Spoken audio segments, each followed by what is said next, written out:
Wastelanders! Welcome to the show. This is Wasteland Talk. I am your co-host, the Commodore. And I'm your other host. Let's start this show. Waste. Huzzah! Huzzah! And don't forget, if you're in Tent City and you want to be part of the embassy, I'm your new ambassador.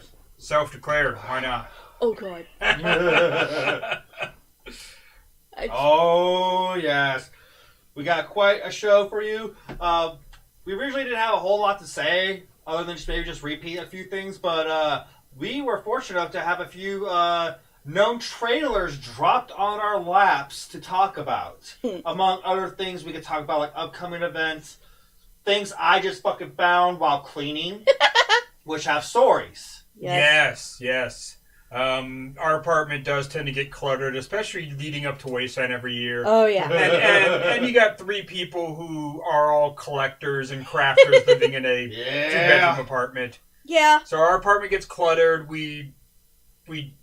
Commodore did a more thorough cleaning than has been done in a bit and found some things. Oh, yeah. We'll get to that later. Let me just do my advertisement and share and spam all you motherfuckers.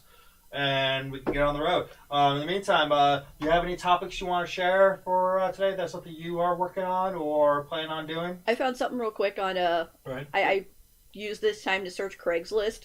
There's a couple of plywood signs that someone's getting rid of. Wide load and oversized load. And I'm like, nice. Just put those up outside. Just take them to Wasteland. Just find a couple of camps. Like, you get one and you get one. And just see what people do.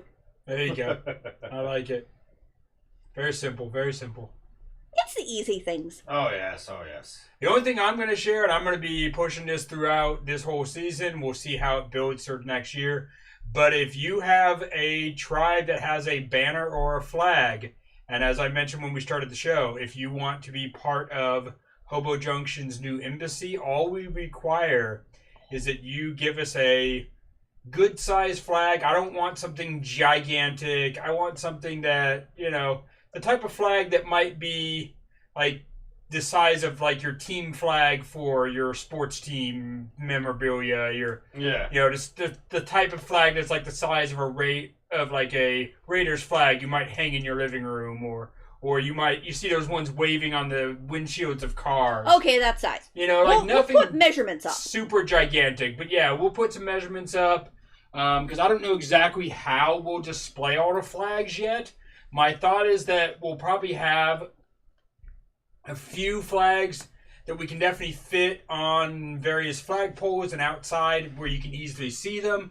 But I would love to have it to where we have so many banners, so many flags, that we literally have to hang them from inside the shade structure. I like that. Every wall is covered. I want to represent every group that we can that's in Tent City. And the bit that I'm going with, if you want what you should do with all the flags you collect? Make a tent. That could work. A tent of Tent City. But the other thing is too, if you don't want me to store them, that's perfectly fine, because I'm not even sure how I'm going to store all these. So you can drop them off and pick them up if that's your choosing. I have not set up any plans of how we're going to store all this just yet, so haven't thought that far ahead yet. So we got some suggestions. What's up? Commander Bacon, a foot by a foot. Okay, that Someone's sounds like good. cowfuckers. So the 5 foot by 8 foot is a bit much. It might be. Check in. We'll make it fit. This last Wasteland. If you provide me a very long flagpole, I'll just fly that one nice and high. Yeah. And you'll be high while doing it. But yeah, no, a foot by a foot. Let's shoot for, what is that large size of paper? 8.5 by 17 or whatever. So it's a little bit so you can have a longer flag if you choose. Like the size of Tooch's picture, or do you want? Yeah, but turned sideways. Okay. The size of some of our posters back here, like Tooch's picture or the choice poster, but turned sideways like a flag normally would be. Or if you have it, if your banner is set up to be landscape mode like that poster, then sure. If it's set up to be portrait mode, then sure, it can be portrait mode. If it's set up to be landscape mode, then sure, it can be landscape mode. But I don't want them to be, as big as our Wasteland sign. I want them more like the size of the choice poster. That works. And that gives us... Well, again, we'll put measurements up at some point. Yes. I'll have to work on a graphic for that, and we'll put it on our Facebook and Instagram and all of that. Yes. Yeah. But yeah, we would love to have them. You can send them if you want to soon, but you have to private message us because we will not be giving out our address over streaming. No. Contact us. Other than that, you can just bring them to us at Wasteland, and we'll figure out what to do with them. Or their events. Or other events, which we'll also be talking about later today. Mater is saying that flagpole standard is 3 foot by 5 foot. Okay. So 3 foot by 5 foot. 3 by 5. That's standard. So smaller than that. We might want to go smaller than that because we may have a lot of flags. If we get a good turnout, I can't put up 200 flagpoles. I'm sorry. I can't. Just connect them to each other like a prayer flag style. There you go. We'll just string them on. We'll just string them on freaking rope around the whole around the whole camp. Yeah. Like a perimeter. Oh shit! See if you can talk to the whole block of the tent city you're in, and see if you can just do the whole block. Depending on how many you get. Yeah. I mean, I would love as many as we can get it. The biggest turnout possible, but we will see. So, we got Maria 11 by 14? Approximately 11 by 14 would be fine, sure. Yeah. Wait, what's for Maria? Knudsen? I don't know their name. Yeah, 11 by 14 would be good. I think that's about what the choice poster probably is. Somewhere there. It's a little larger than legal size. Yeah, that's fine. Yeah. Just nothing overkill. Cowfuckers, we're looking at you. I mean, they don't have to be one standard size. This is Wasteland. I expect them to vary. Yes. I just don't want any of them to be super gigantic, Yeah. I expect them to come different sizes, different shapes. Like I said, some portrait, some landscape, some triangular, whatever way you've got them. It's Wasteland. It's going to be a little clusterfucky. Mm-hmm. We kind of like the clusterfuck. A little bit. And of course, make them tattered, make them worn, but make your logo easy enough to be visible. It'd be great if you put your tribe name on there. Yeah. Because I am not going to remember what every logo means. Interesting. If you guys have ever been or seen pictures of our Nuke Yule event, you will see that Needle takes the time to make flags or banners for just about every tribe that's there. Mm-hmm. I don't want them quite that large, but that's a good idea of what we're looking for, is so we can have them all over the place. Yeah, if anything, whatever area you have set up for your office area, just line that. Depending on how many you have, if you got to kind of go around and. And the other thing that we want to do is, and this is something I've talked to a couple different people about. Talked to the dead men and talked to my girl, and one of the big things we were talking about was that we are going to put up a map on some kind of bulletin board. We'll try to hopefully still make it to where you can stick magnets to it like you can in the main map. Oh, that'd be dope. Maybe we'll just hang a what do you call it, a canvas map on a metal wall.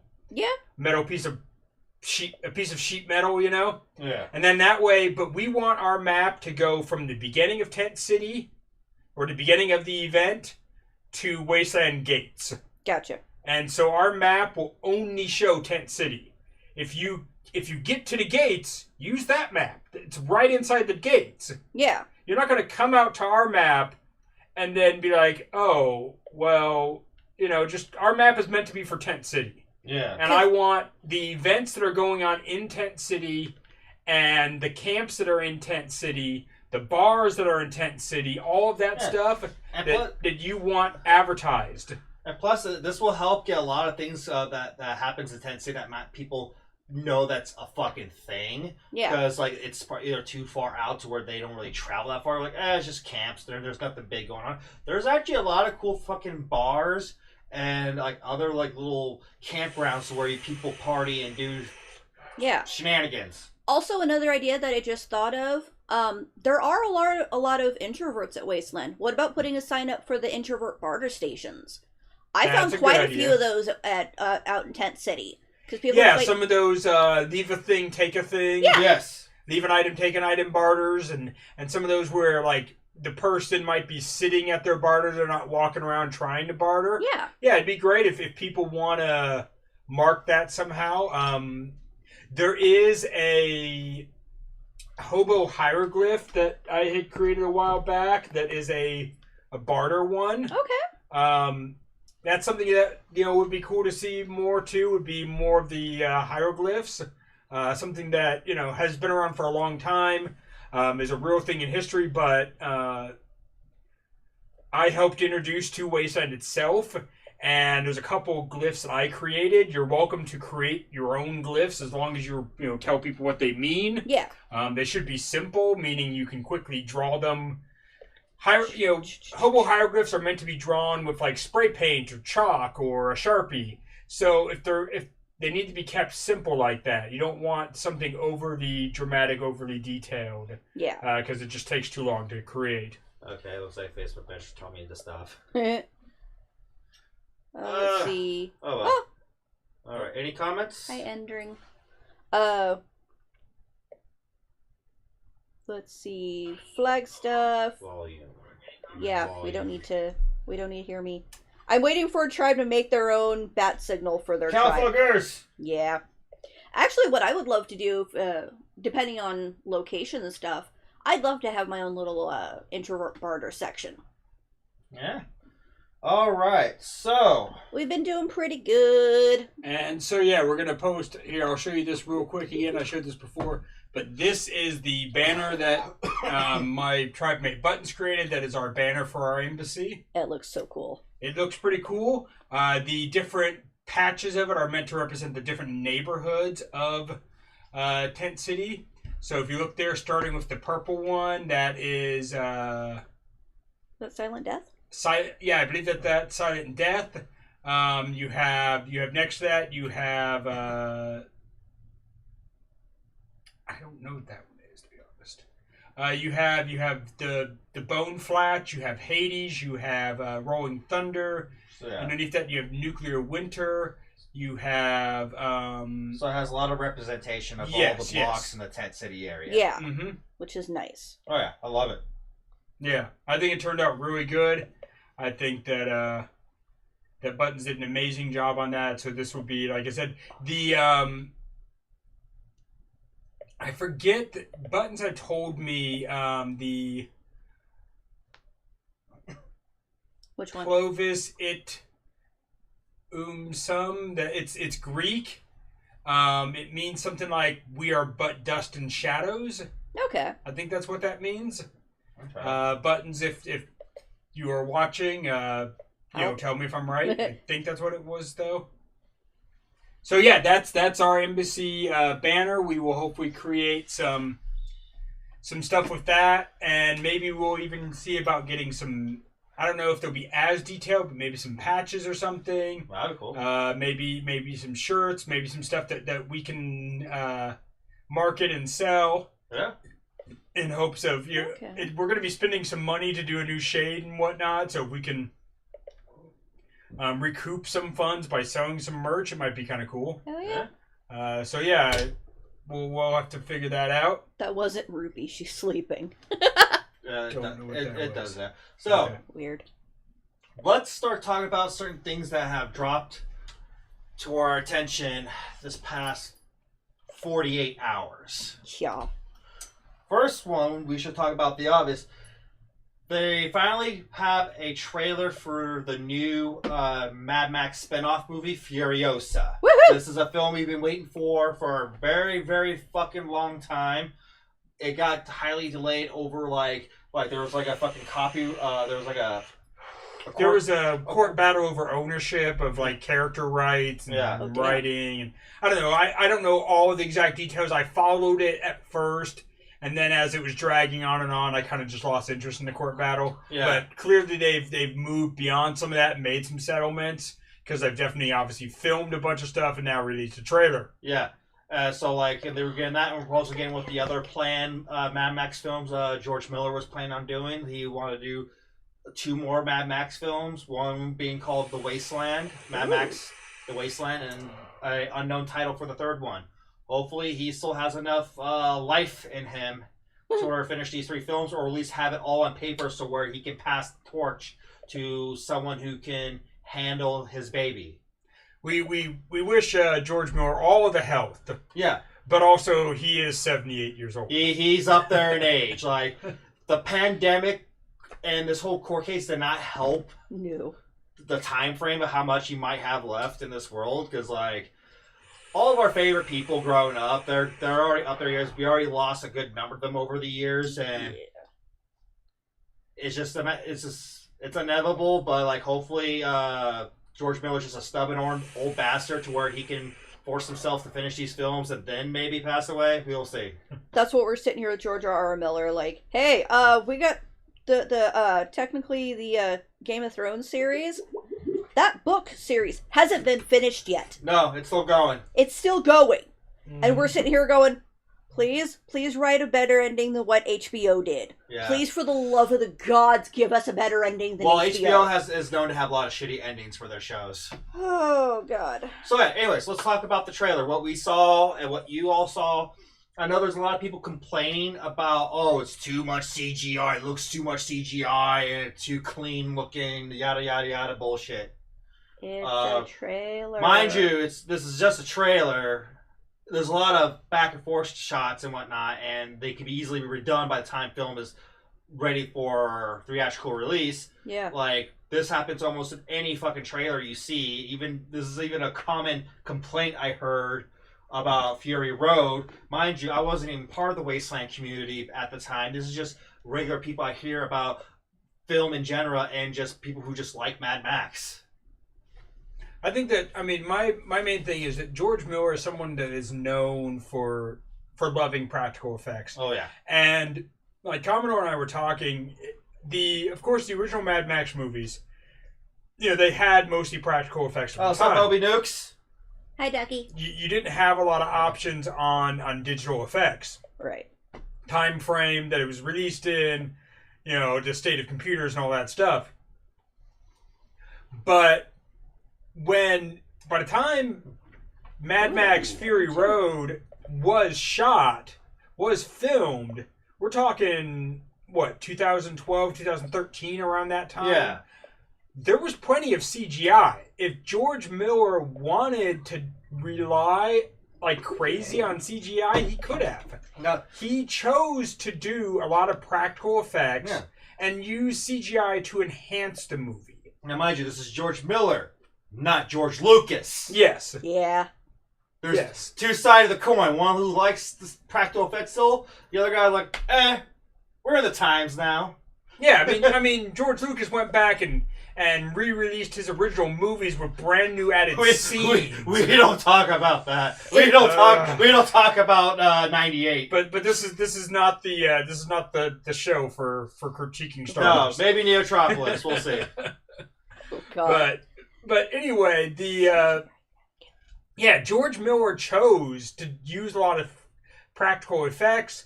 But yes, of course, there was CGI used. I mean, you think the giant sandstorm was practical effects? No. That was CGI, of course. And like the little cheap film effect trick where when they made it nighttime, you know, they were filming it in the broad-ass daylight. Yeah. Yeah, there were CGI used in... Yeah, it wasn't 100% practical effect. There was CGI to use here and there, just not as much. It was used in I feel like in a sparing way that helped the movie in certain spots.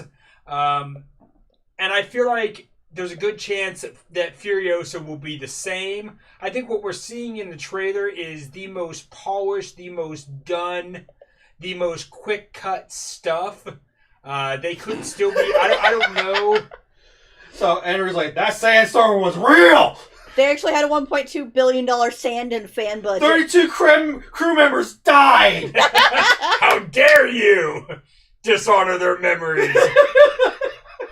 God damn it. Well, no, like, honestly, like, yeah. There are anonymous graves all across the Australian desert. Well, no, I'm just kind of, like, flabbergasted with the fact that people will complain about a film that has CGI and stuff, but they're, like, also, like, these are the same people who, like, religiously watch, like, the MCU.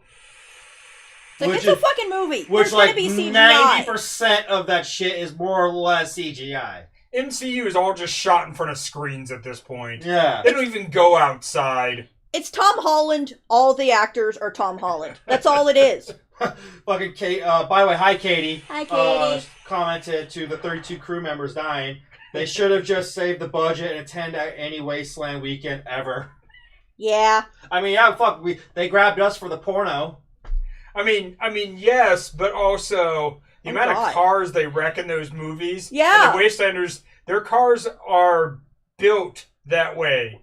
They do not want you destroying them. Yeah. Think about it this way: if they needed a sandstorm, just just line up all the cars, just have them rev up and whoosh. There you go. Hey, there you go. Which also, Katie made an early comment, like, she wants to, like, I too want to do this, Katie. I want to gather a bunch of people from the NorCal community, or even who's willing to make the trip.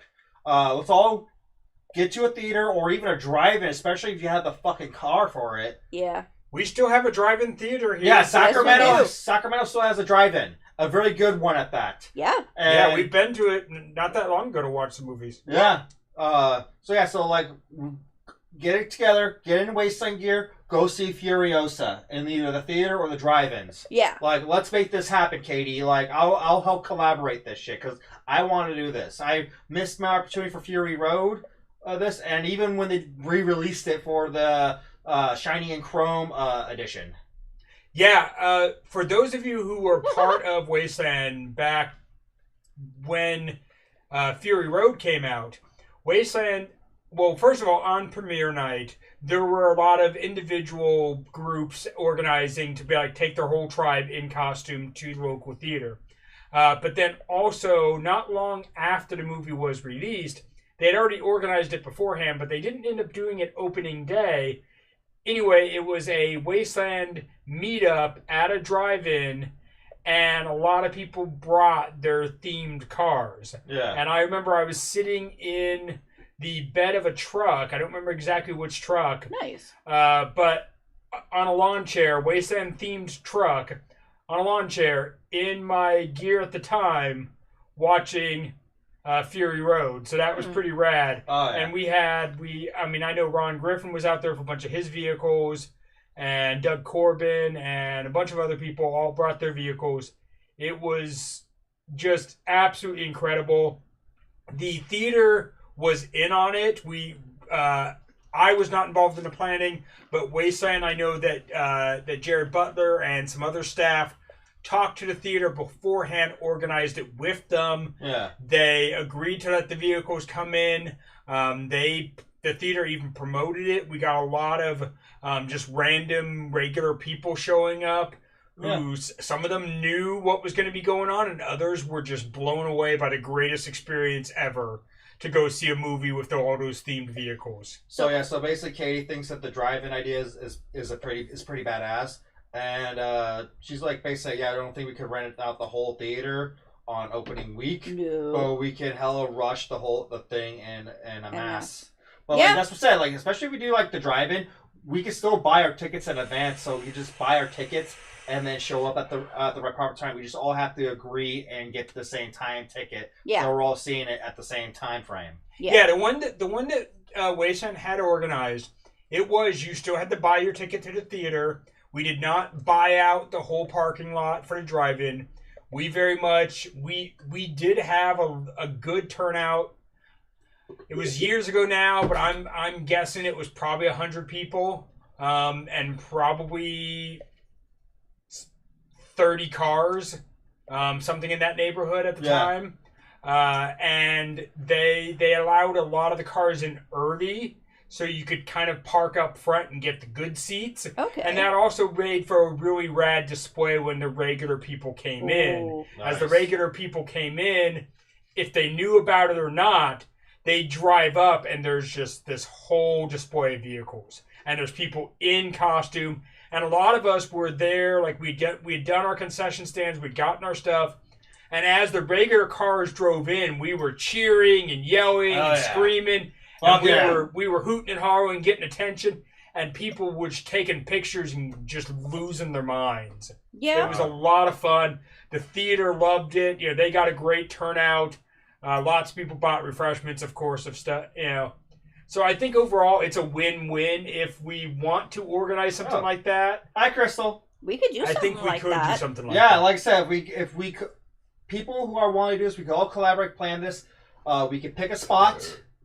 Like, either we do drive-in or theater, whatever works. If we do theater, we gotta make sure which is the proper theater to go to. Yeah. Yes. What day, what time, so we can all buy our tickets, so we know we all getting in that fucking theater for that screening.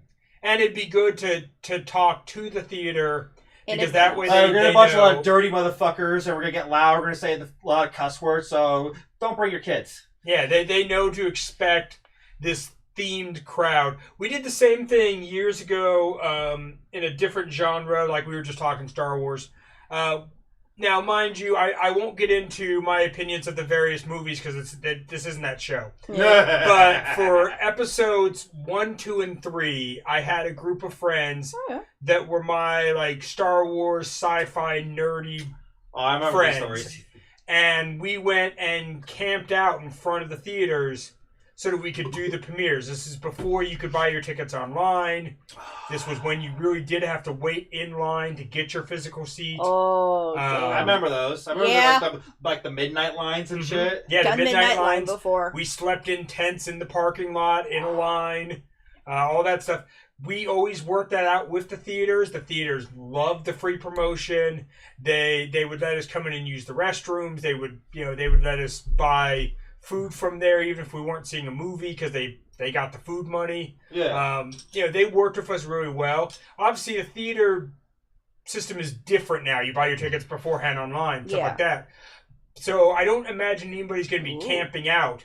But regardless, and a lot of us on premiere night showed up to that movie. Like, we went home and changed into costume and came back in costume. Yeah. Brought our lightsabers, brought our props, everything. And once again, the theater absolutely loved all of that promotion. Yeah. And so I think that local theaters would still be really cool with that, but it would be a good idea to give them warning ahead of time. Yeah. So Kay said apparently Gemini and Nikki were planning on maybe doing it at the IMAX. Okay. Because apparently there were some people who weren't feeling the drive-in vibe, which is weird. I don't understand how you cannot feel the driving vibe. Santos was one of them, because apparently he wants it to be super loud. Then turn up your fucking volume on your stereo. Well, we can do both. Yeah. Because, like I said, we didn't do opening night for the drive-in. Yeah. Wasteland staff planned that, like, maybe a week, maybe 2 weeks after the movie came out. Yeah. So, and they'd planned it beforehand, in a sense, like, they planned it like 2 months out, but still, they purposely said, okay, we're going to wait so that nobody has to go see it at the drive-in opening night because of sound quality, scheduling issues. You know, they wanted everybody to be able to get their tickets and go and bring their vehicles and everything. Like, honestly, I don't care where we're going to be at, as long as that we have the vast majority of the people that we want to bring and get involved with this gathering, and we fucking do it. Yeah. Also, for some people, it's a sensory thing. Okay. Like, I can see the whole thing for going to IMAX theater because you or a closed-in theater because you get that surround sound. You get more of that effect. Some people may not want that. Some people be like, hey, you know what? I'm willing to hang out with people, but I prefer the volume a little turned down because it might be too loud for them. Because I know some theaters, their volume is way too loud for me, so I have to put my earplugs in. Yes. So there's probably going to be options for people who want to do different things. Yeah, I would like there to be options for sure. Damn, girl! Katie's all laughing, like, almost got knifed at the old Oliver's drive-in once. Shame on me. Well, luckily, if we were to do the drive-ins, we're not going to that one. Mm-hmm. But anyway, let's talk more about the trailer, what we saw. So, of course, Chris Hemsworth is in this fucking film. He's supposed to be, like, the main villain of this movie. He's like, kind of looks like Thor, but with handlebar mustache and a big-ass Triple H nose. That's actually a perfect way to describe it. I'm pulling up... And what's cool about Chris Hemsworth in this movie, since it's supposed to be based in Australia, he's Australian, so he doesn't have to do his American accent no more. True. He can speak full Aussie and talk as himself in this fucking film, so we can see Chris Hemsworth speaking his traditional accent. Yes. That is true. So I'm excited to see where they're gonna do with the Chris Hemsworth character. Like, what was his name? Like Demeter? Warlord Dementus. Dementus. Yeah, Dementus. So I'm excited where they're gonna go with that. They brought back a younger Immortan Joe. So that's fucking cool. Younger version, yeah. So we got a Immortan Joe. And Nathan Jones is back. Yeah, Nathan Jones is back. Former WWE wrestler Nathan Jones, who was also a guest at Wasteland Weekend in 18. I want him to come back. Wore his gear. Rectus Erectus costume at Wasteland Weekend. Who towers over this guy. Dude is he's 7 feet tall. Yeah. And you can't teach that. So yeah. It's a wrestling thing. Nathan Jones is also Australian.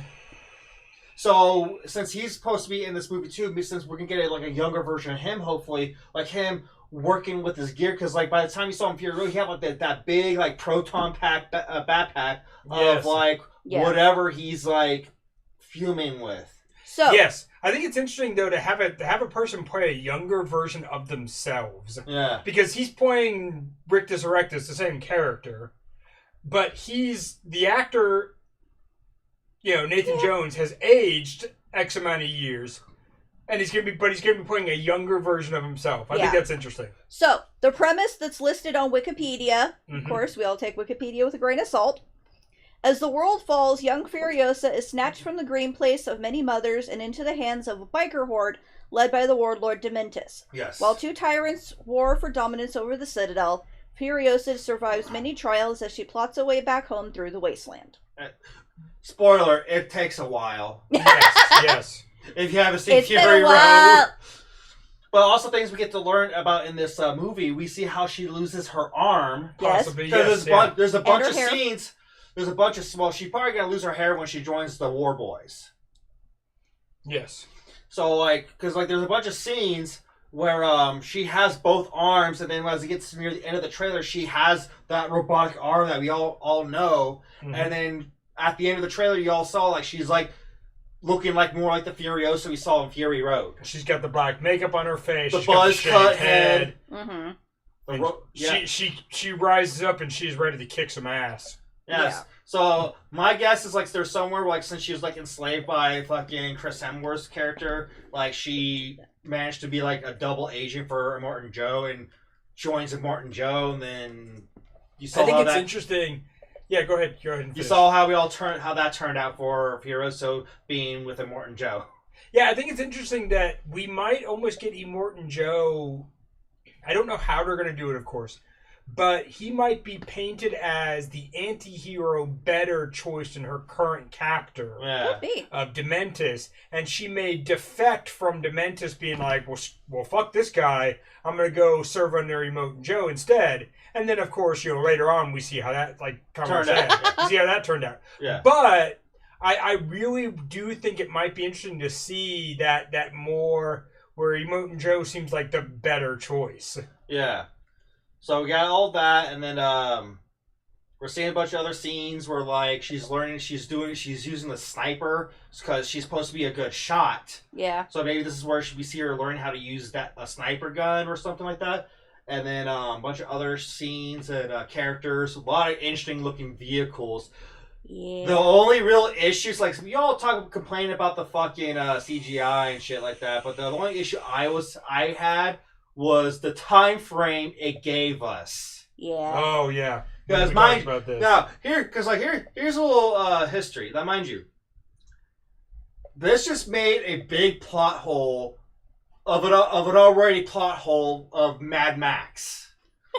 Because mind you, in the beginning of the trailer, it said this is supposed to take place 45 years after the fall of humanity. So yes.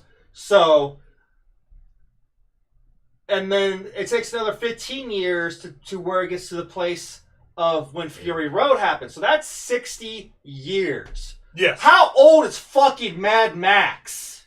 Right? Because mind you, he's been around before the bombs and everything like that, and the radiation. He so even you can say maybe he was fucking 18 to 20 years old. That still make him 80 years old by the time Fury Road happened. So either They're doing like what they did with the character from Princess Bride. I thrown this out there just as kind of a like maybe it's this. So I was like, maybe Mad Max is a title and not just a person, one individual person. Oh God, he's a Time Lord. No, not a Time Lord. No. It's along that whole thing where you remember a Princess Bride? Yeah, the Dread Pirate Roberts was a title. Is a title. Yeah. Wesley, the main one of the main characters, takes up the name Dread Pirate Roberts and just continues it on. And then he was saying that he was going to retire and pass it on to somebody else. Yeah. And so maybe George Miller said a while back in an interview or something that Mad Max is meant to be like campfire stories. You sit around the campfire in the apocalypse and you tell these tall tales about this stranger that came into town. And this stranger is known as Max. Yeah. The name Max could be given to literally dozens of different people. And no one really says that he's called Mad Max in any of the films. No. Like, hell, like, even in Thunderdome, they didn't know his name. He's like, it's the man with no name! Yes, exactly. So my thought is, and whether or not this would ever be confirmed, because George Miller does leave a lot of things ambiguous. Matter of fact, the fact that they even gave us a 45-year timeline is bizarre because George Miller has never done that. We speculate because most fans have there's a understood timeline of when the first three movies happened in like 97, 99, and 2014 for the first three movies. But then the fourth movie is retconned. He's now 36, whereas he's 40 in the last one. Yeah. And as far as when exactly it takes place, because basically like the idea with the fans kind of gave with Mad Max, like these movies are saying these are people's stories of how they experience Max in their life. Like it's supposed to be like a campfire story. Mm-hmm. And so it's either like that or what you were mentioning, or the radiation is doing Max the body good. Right? Get over that radiation in your system, stay young forever. And one of the cowfuckers pointed out another theory for Fury Road. I heard this theory before, and it's actually pretty believable. Okay. The Max in Fury Road is the feral kid from Road Warrior. I have also come across that theory. That's a genuine good theory. Yeah, I like it makes sense. Yes. But like I said, because I already found a plot hole in Fury Road, and that was like basically Max's car.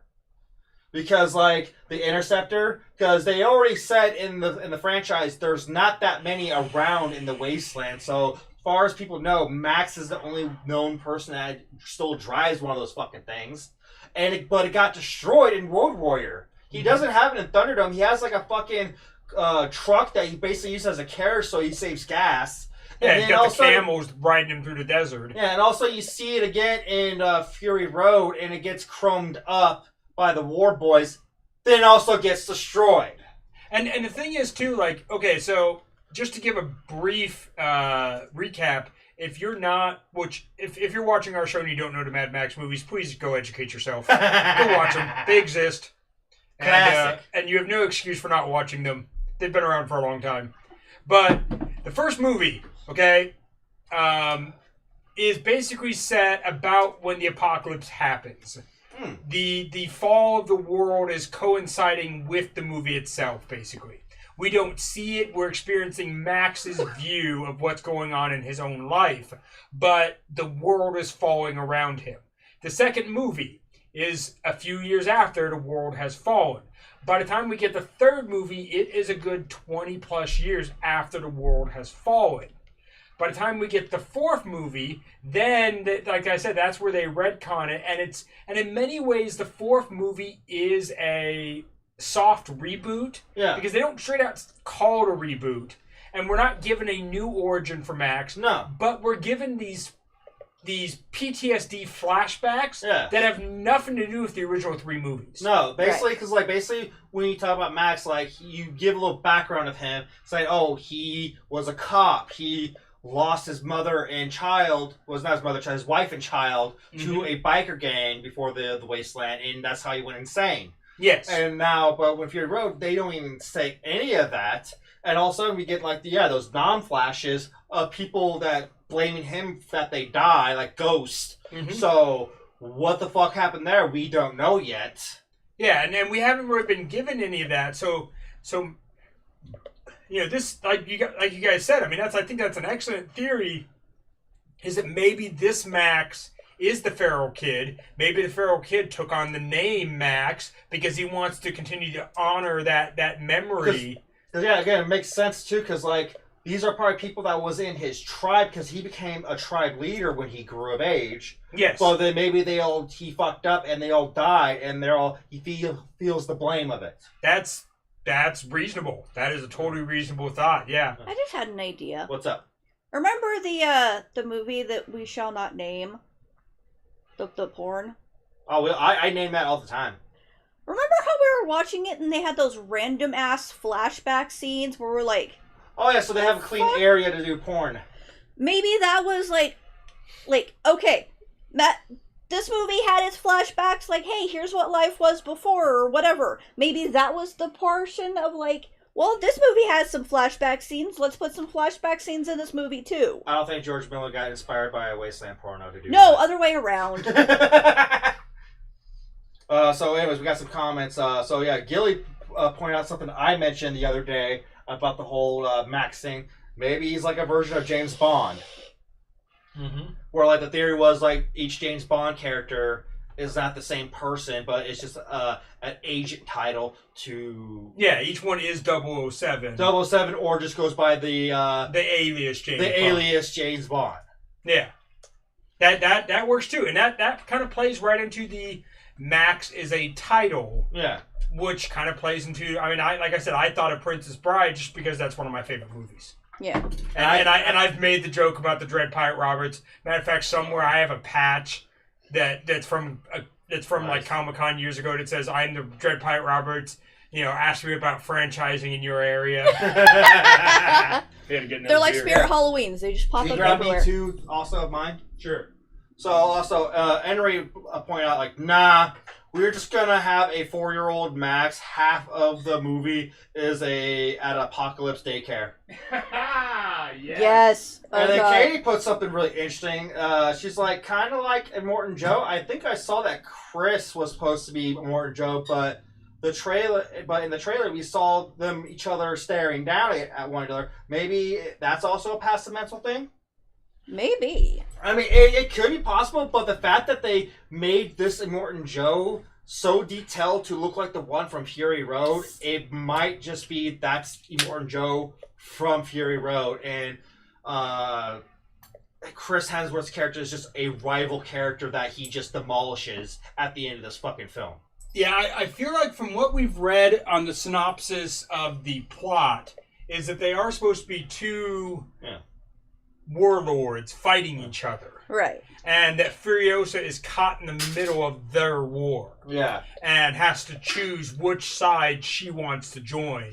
Which she was forced into Dementus's troops. And then eventually defects probably to Immortan Joe. Because that, of course, would line us up for where she is in Fury Road. Because like in the beginning of the trailer, you do see the Citadel. She's staring down at a distance at the silhouette of the Citadel, which is supposed to be Immortan Joe's base. So I don't know if Immortan Joe's already made camp there, or this is how he discovers the Citadel with all the plants growing on the top and all the water from underground.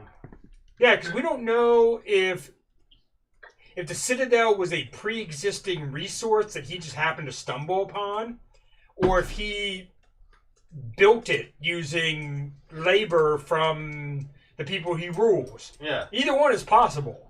It'd be elaborate to build, but, I mean, if you look back at human history, we've built some elaborate things with some very crude construction. I won't go into all that, but we all know.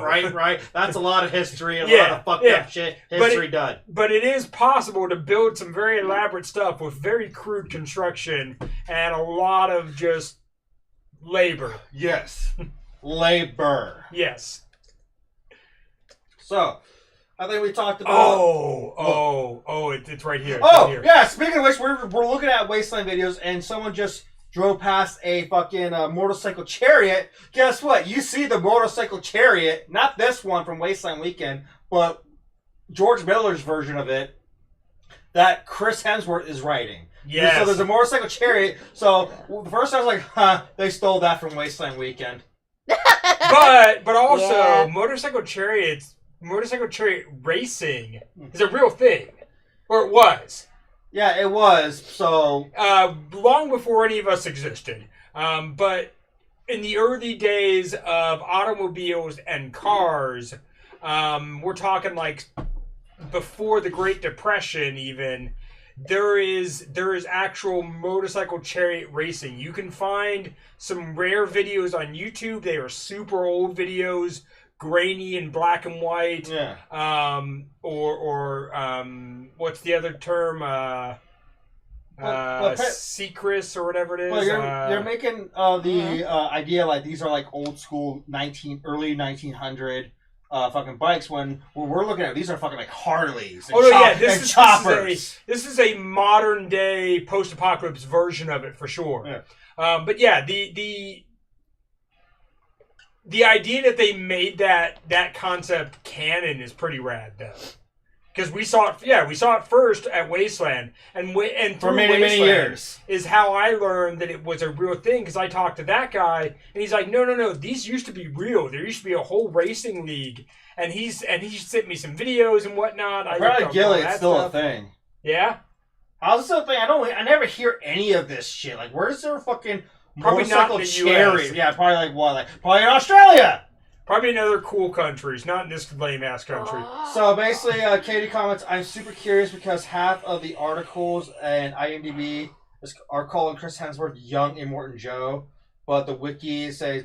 Well, IMDb is usually late with their updates, because I usually watch them too, and usually that's probably what the idea was in the beginning, but mind you, this took a long fucking time to make, because there's a lot of delays in court cases, pandemic, so they probably just like split the character. So we just put Chris Hemsworth, we're just gonna put him over here so we can still have him as a villain, and then we're still gonna have a young Immortan Joe. So insert unknown actor here, because it's not gonna be the same actor from Fury Road because he's no longer with us, unfortunately. Yeah, the original Immortan Joe is also the original toe cutter from the first Mad Max movie. And if you followed that, we lost that actor a couple years ago. Yeah, it sucks because like also leads to the fact is like we're gonna have Immortan Joe, and this is not a pass the torch thing because as we're seeing in articles that Nathan Jones is confirmed to be back as Rictus Erectus, so he has his son there. He has at least one of his sons because I think it's just gonna be Erectus because he was the older one out of the two. Yes. So maybe they do like de-aging like they've done with Hayden Christensen. Oh God! Don't mention more. Don't mention more fucking CGI on this movie. But I hope not because he looks pretty fine. Just instead of just like doing like the CGI effects like they do with Christian or any other older Star Wars actor, just do some pretty good makeup effect. Maybe just put a lot of like prosthetics or just a mask that like a face mask he covers because he's still having breathing problems or some shit. Yeah, it would be interesting to learn more about his health issues and what exactly that breathing mask caused him to wear that. But then again, he's looking for the cure in Fury Road, so we kind of already know that he's very sick. Yeah. So Katie also comments, I also wonder how much mystery they're trying to keep, like their attempt at Spider-Man No Way Home. I don't remember much about the comic series other than it was hella rapey. Okay. Well, hence the fucking the wives, the people, the women that Furiosa rescues from Fury Road. Brides. Yeah, Those women were not there of their own choice. No, nor did they wanted to stay, obviously. So there was definitely some room for talking about like SA, but I really don't want to make this show about SA. Yeah, okay. Listen, Immortan Joe is not a good guy. No, we are not rooting for him. Okay. No, he's not a good man. You want to stay away from this man as far away as possible. Like, I don't know how they're gonna out fuck up this guy with Chris Hemsworth, because Chris Hemsworth is supposed to be the bad guy for this one. So let's see how he outdoes Joe. And that's the thing, it's been done in other movies for sure, where you have two villains. Yeah. Or nobody's the true hero.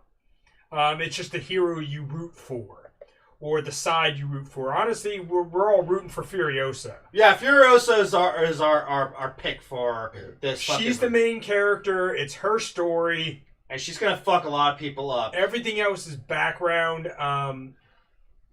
Obviously the wives in Fury Road. I mean, that's where we get the whole "we are not things" slogan from. They are definitely Joe's possessions. They want to escape. And even one of the older ones that stay to stall Joe, she's like, she didn't take them. They begged her to go. Yeah, exactly.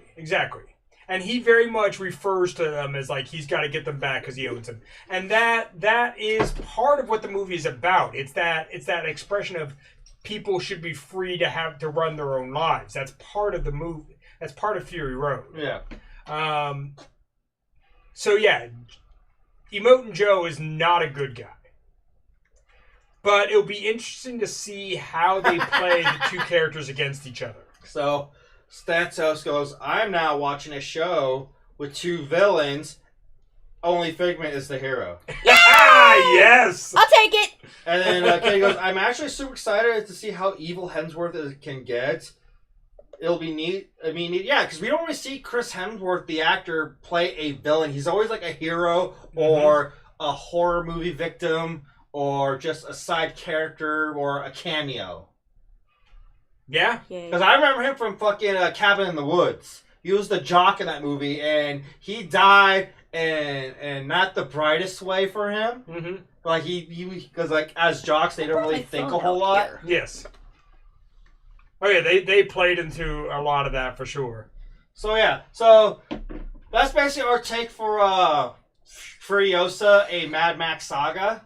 Now let's go to the next trailer that got dropped today, and that's the Fallout series that's going to be on Amazon Prime. And unlike Furiosa, this one has a legit date to when we can expect it to watch. Because with Furiosa, we they estimate it's going to be in 24, so we're estimating maybe in the summer or late spring. There has been some articles that I saw that said something about May. They said about May. But they didn't say that in the trailers. It just says 2024. So the articles, who knows how accurate they are, if that's something Wikipedia had a date posted. Okay, but Yeah. it wasn't advertised on the trailer. So we're going to go with that's a non-confirmed date. Is So what I'm in the Fallout series trailer, we got confirmed it's supposed to be coming out on April 12th on Amazon Prime. Now, out of all of us, I'm pretty much the Fallout person. Nerd. Yes, because I'm addicted to the fucking games. So from what I can speculate, I'm actually really excited because from what I'm seeing a lot of stuff that gives me a lot of Fallout vibes. Like, we actually have a vault that it's not really confirmed from any of the games or the Fallout Bible. So the vault character is from Vault 33. Yep. Well, yeah, we saw that in the trailer. And we see a ghoul who is supposed to be another main character in this series, which he looks pretty good. I mean, he reminds me a lot of Mayor Hancock. Well, Mayor Hancock was a ghoul. Okay. See, I'm not super familiar with the games. People may hate on me for it, but I have not really played Fallout. Me either. And then we get a lot of Brotherhood of Steel in this one, and the power armor designs looked pretty fucking cool. I'm excited for the fucking see what they're gonna do with the Brotherhood. But so far we don't have a known villain yet, so we don't know if we're gonna get fucking Enclave or the super mutants or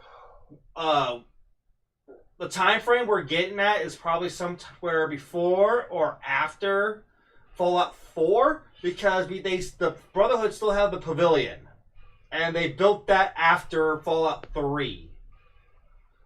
So we might get like a young Elder Maxon, who is the big leader of the Brotherhood from Fallout 4. And then we have familiar characters like the character Dogmeat, which is like a German Shepherd dog who's like a companion of the main characters. It might not be the same Dogmeat because like almost each game has a different Dogmeat. Katie's going, please, no one go watch Fallout and decide that getting a Malinois, which is dog meat, is a good idea. So yeah, but there's that, and then we're seeing rad roaches. We saw a Yaoguai, which is like a ghoul bear. And there's another creature, looks like a mutated like salamander breed. But I'm not too familiar with that one, but I don't know if it's like a new one for the series, or this is a creature we usually get in Fallout 76, which I haven't fully played because it's online only. And then we see a little post-apocalyptic like town, which has like a vibe of Diamond City or Megaton. So that might be like the go-to town for the main characters to like have their base at. We don't know. We also see a bunch of different people in Vault outfits. Yes. That may be Vault 33 giving us the background and a little bit of the story of the people who live there. Yeah. Or it may be a completely different Vault because it's not shown. Like, we get Vault 33 and then we get the main character leaving. Yeah. And then later on in the trailer, we get this Vault that looks like it's just about all dudes. And everyone's just like losing their shit. Like something went down in this vault, but again, that's any vault in the Fallout. Every vault in the Vault Tech company in Fallout, they're fucked up. But that vault looked like it was also like that entire little scene that they show is like 25 dudes. Yeah. So whether or not it's the same vault, who knows what's going on in that vault? We will find out. Because again, I don't remember if I saw the vault numbers on the back of all the people, because you see what numbers they are by looking at the back of the jumpsuit. Mm-hmm. And I don't remember if it's still set 33 or this is going to be a different vault that the main characters stumble across and look into. Or maybe we're introduced to some other characters. Maybe there's an adventuring party. Yeah. Maybe our main character meets some other vault dwellers who have left along the way. We don't know all these things. It is a series, so we're going to get hopefully lots of episodes and hopefully multiple seasons if it's successful. Yeah. Which is a big enough audience. Wasteland Weekend, hello. The entire post-apocalypse subculture, hello. Oh yeah. Love this. So there's a big enough audience, I think it has a good chance of really gaining and really keeping at least a couple seasons. For those that are like me that haven't played a ton of the video games, it could be a really good intro into that world to understand more of the lore and draw more people to the games. And like that's how most first seasons of a big franchise series goes. Like the first season, don't expect to be like gold or a big massive plot. Just expect to have the elements you know and love from the game, and then it builds up to something for next season. Yeah, I think there's going to be a fair amount of fan service of like cameos. You recognize this or that Easter egg. I'm willing to bet that Amazon's going to put a bunch of that in there. Oh yeah. Oh, yeah. There will be lots of review sites and theories, and I think that it will build its own little community around it if they write it well enough, and if they do it well, and if they do it right. Yeah, and since like it's this in LA area, but mind you, hopefully we get some shout outs, some things that happened in the first two games back when it was just PC.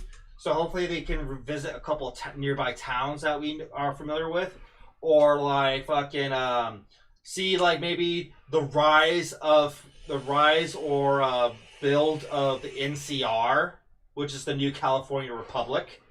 Because like in the first two Fallout games, they're just a tiny little society in a little town, and then when you go to Fallout New Vegas, they are an army. They are a society. They are a way of life, like almost as big, if not bigger, than the Brotherhood of Steel.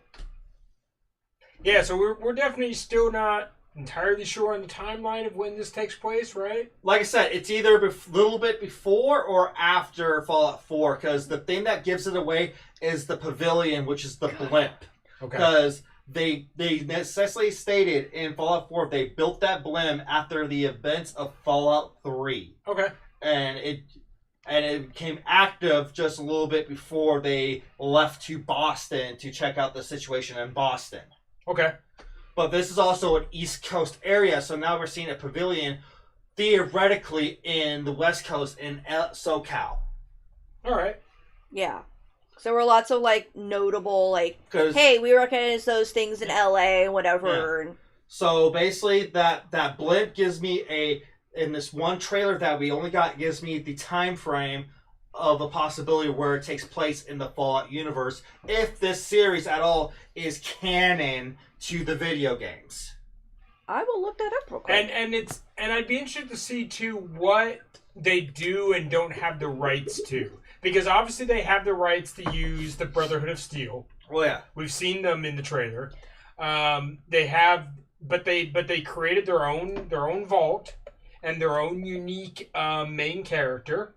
mm-hmm. So it's not going to follow everything from the video games, No, but they're definitely going to do lots of fan service, lots of nods. So I'm looking it up, and apparently Bethesda and Todd Howard have said the Fallout TV show is canon nice. Okay. Because within the games. Because basically there's like theoretically all the games that came out are canon, even though a lot of the games were made by different people. Like, but there's Bethesda, there's the original creators that moved over to Obsidian, Mhm. which Obsidian did New Vegas, which in my opinion is the best Fallout game out of all of them.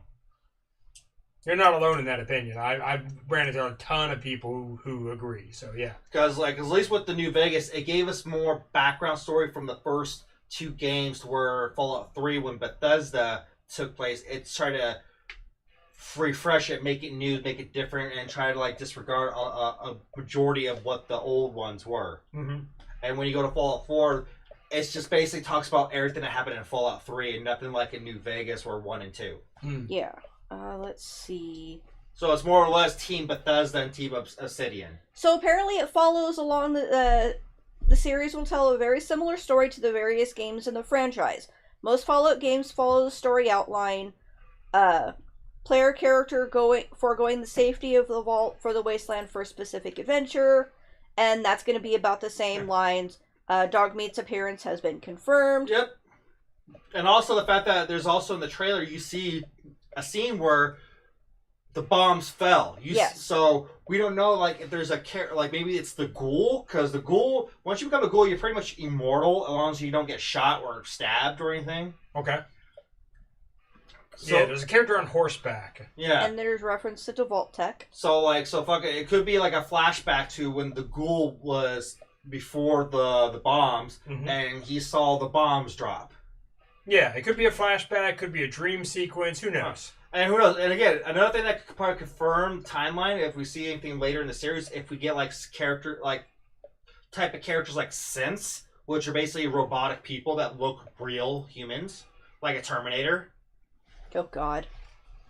And then we haven't seen them use like bottle caps yet, so we haven't seen anything like with the brand Nuka-Cola. Because Nuka-Cola is a big marketing thing for Fallout fans and the Fallout franchise. People are addicted to the shit. Yeah, and we didn't see any references to Jet. We didn't see Pit Boys at all. Well, I need to take a close look at the Vault Tech Vault people, because Vault people, all Vault people should have a Pit Boy on their arm.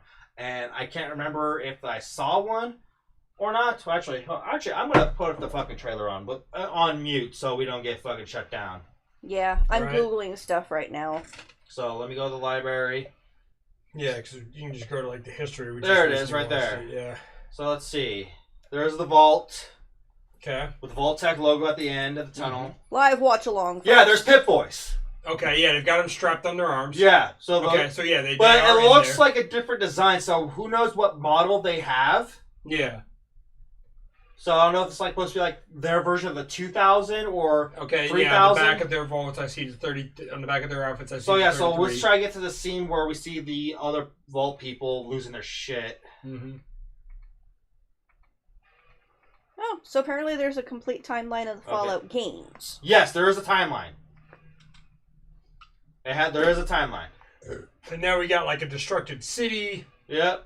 We got the main character. And there's a rad roach wandering through like the ruins of a city, some tumbleweeds. Now I want this vault tech person to have the fucking radio on as they fucking roam around and shit, listen to classic We see music. like a beach ship. Yeah. Some guy explaining some stuff to them. Yep, and there's dog meat, which is eating the fucking rad roach. Yep. And this is the people who like did the studio of The Boys and Fast Delivery, which is our big known Amazon Prime shows. We've got the Vertibirds. Yeah, which is another big thing because the Vertibirds were originally owned by Enclave, but after Fallout 3, the Brotherhood still took the Vertibirds from Enclave, and they've been using the Vertibirds since Fallout 4. We see dog meat with a human hand. There's the Brotherhood still. There's a radio. There's Vault people. Okay, here's the one with all the guys like going nuts. Yeah, we don't really get to see what vault number they have. But it looks like it's a vault under attack of some sort. Maybe. A vault where they're just like a civil war or some shit. Yeah. So you don't see the vault number, or you don't even see them most of them even wearing Pit Boys. We see the guy at the ghoul in a shootout, and we have an guy who looks like the overseer and who's like a cyclops because he only has one eye. Mm-hmm. And we see a handyman. And there's like another character, and there's the owl guy who's fucking up Brotherhood. Yeah. And there's the salamander monster I was talking about. Yes. Ooh. And there's the big old blimp you're talking about. Yeah, the pavilion. And here's the guy on horseback riding through the city, or riding along a hilltop as the city's like blowing up underneath him. And you can see like... I think that's actually the ghoul, because he kind of looks like the actor who plays the ghoul.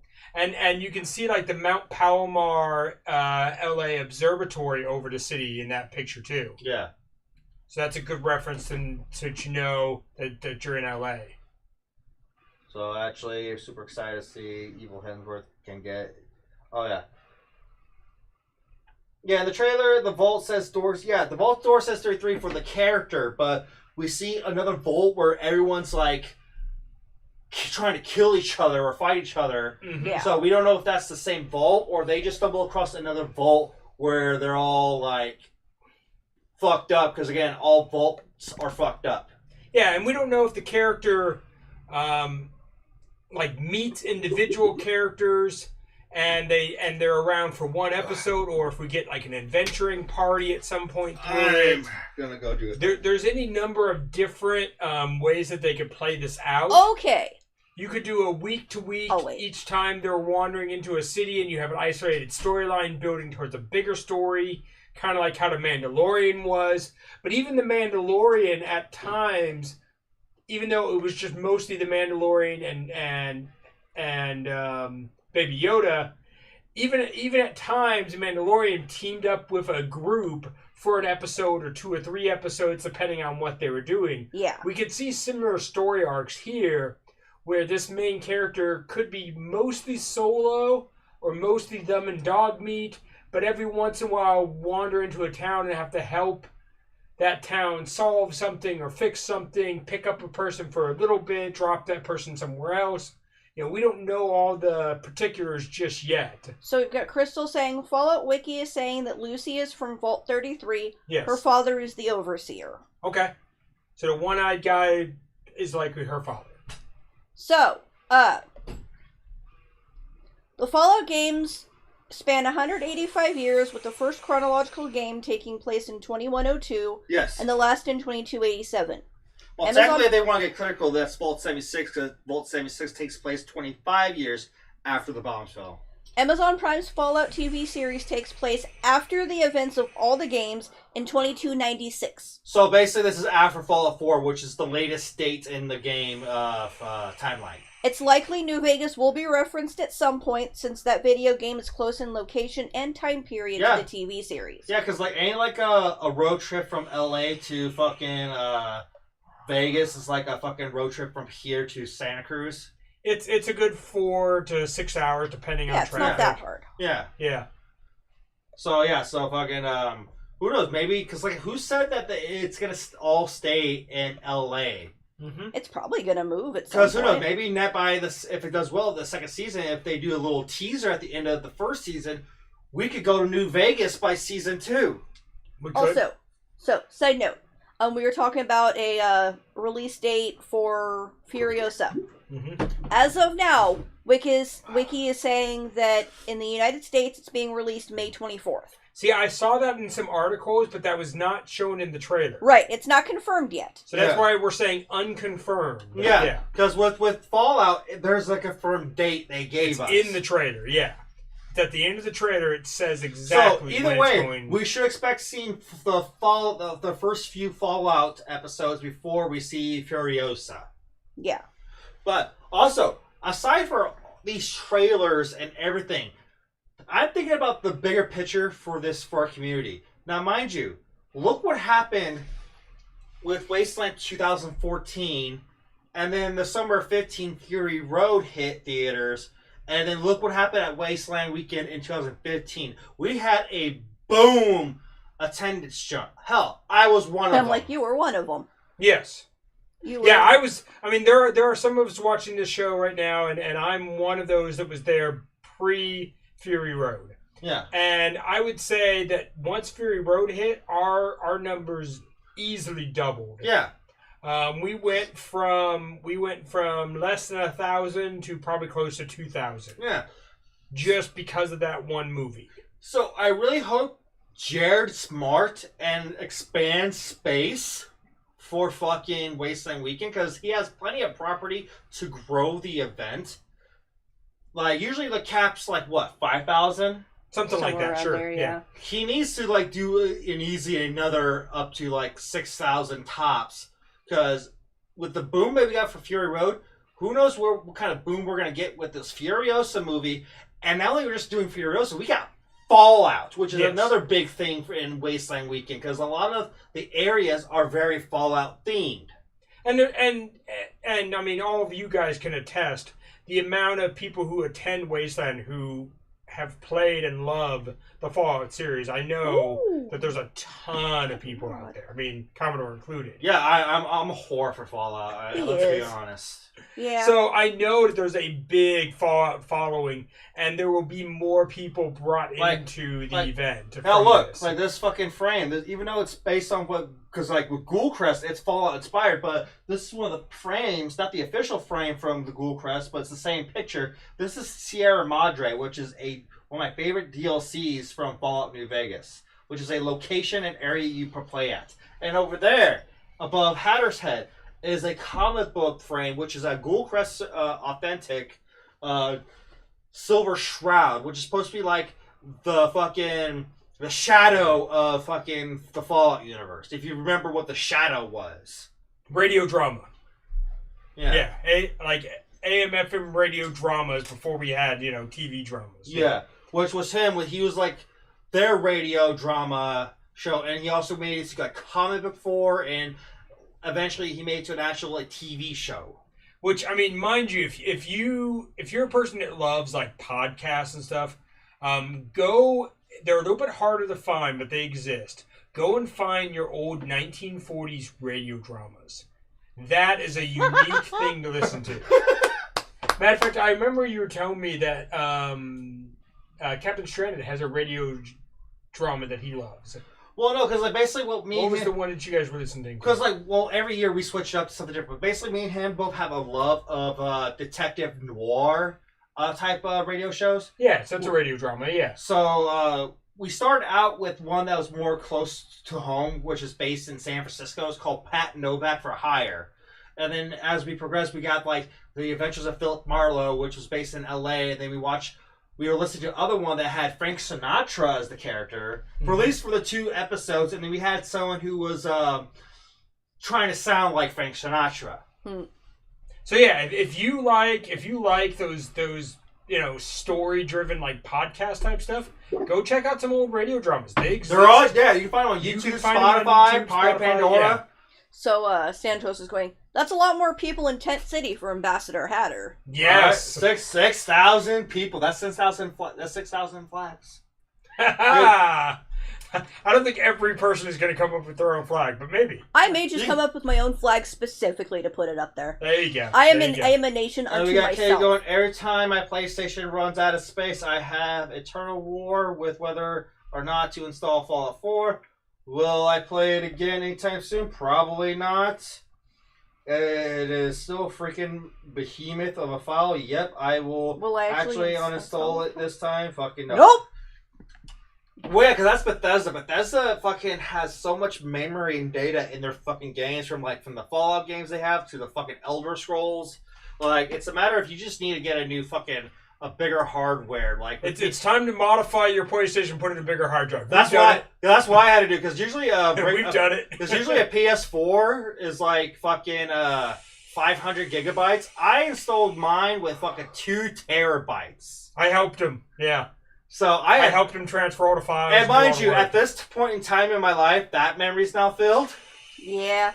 Side note, as a non-gamer, can I just play the game as is, or do I have to like upload it and it has to, all the games now, it has to be uploaded to the console, but we can see if there's room. Okay. And when you're done with it, we can delete it. I'm actually renting out all the Just Dance games on the Switch that I can find, so I can test them out. Yeah, that's one thing that I love about at least with the Switch. It's this tiny console, doesn't have a lot of gigabytes to hold, but it's installed to a cloud system, so all the memory goes up there. Kind of similar to what the Xbox does sometimes. Like, it has its own big memory build, but it also has an installation to cloud.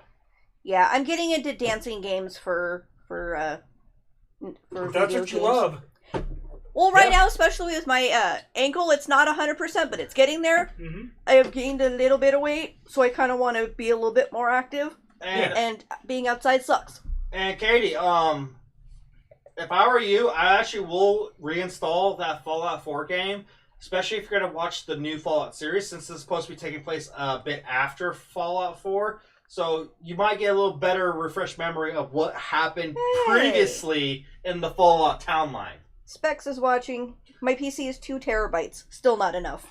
Oh, yeah. Right. No, I get that. I mean, my PC, when I rebuild it, will probably be back up to 5, maybe 8 terabytes.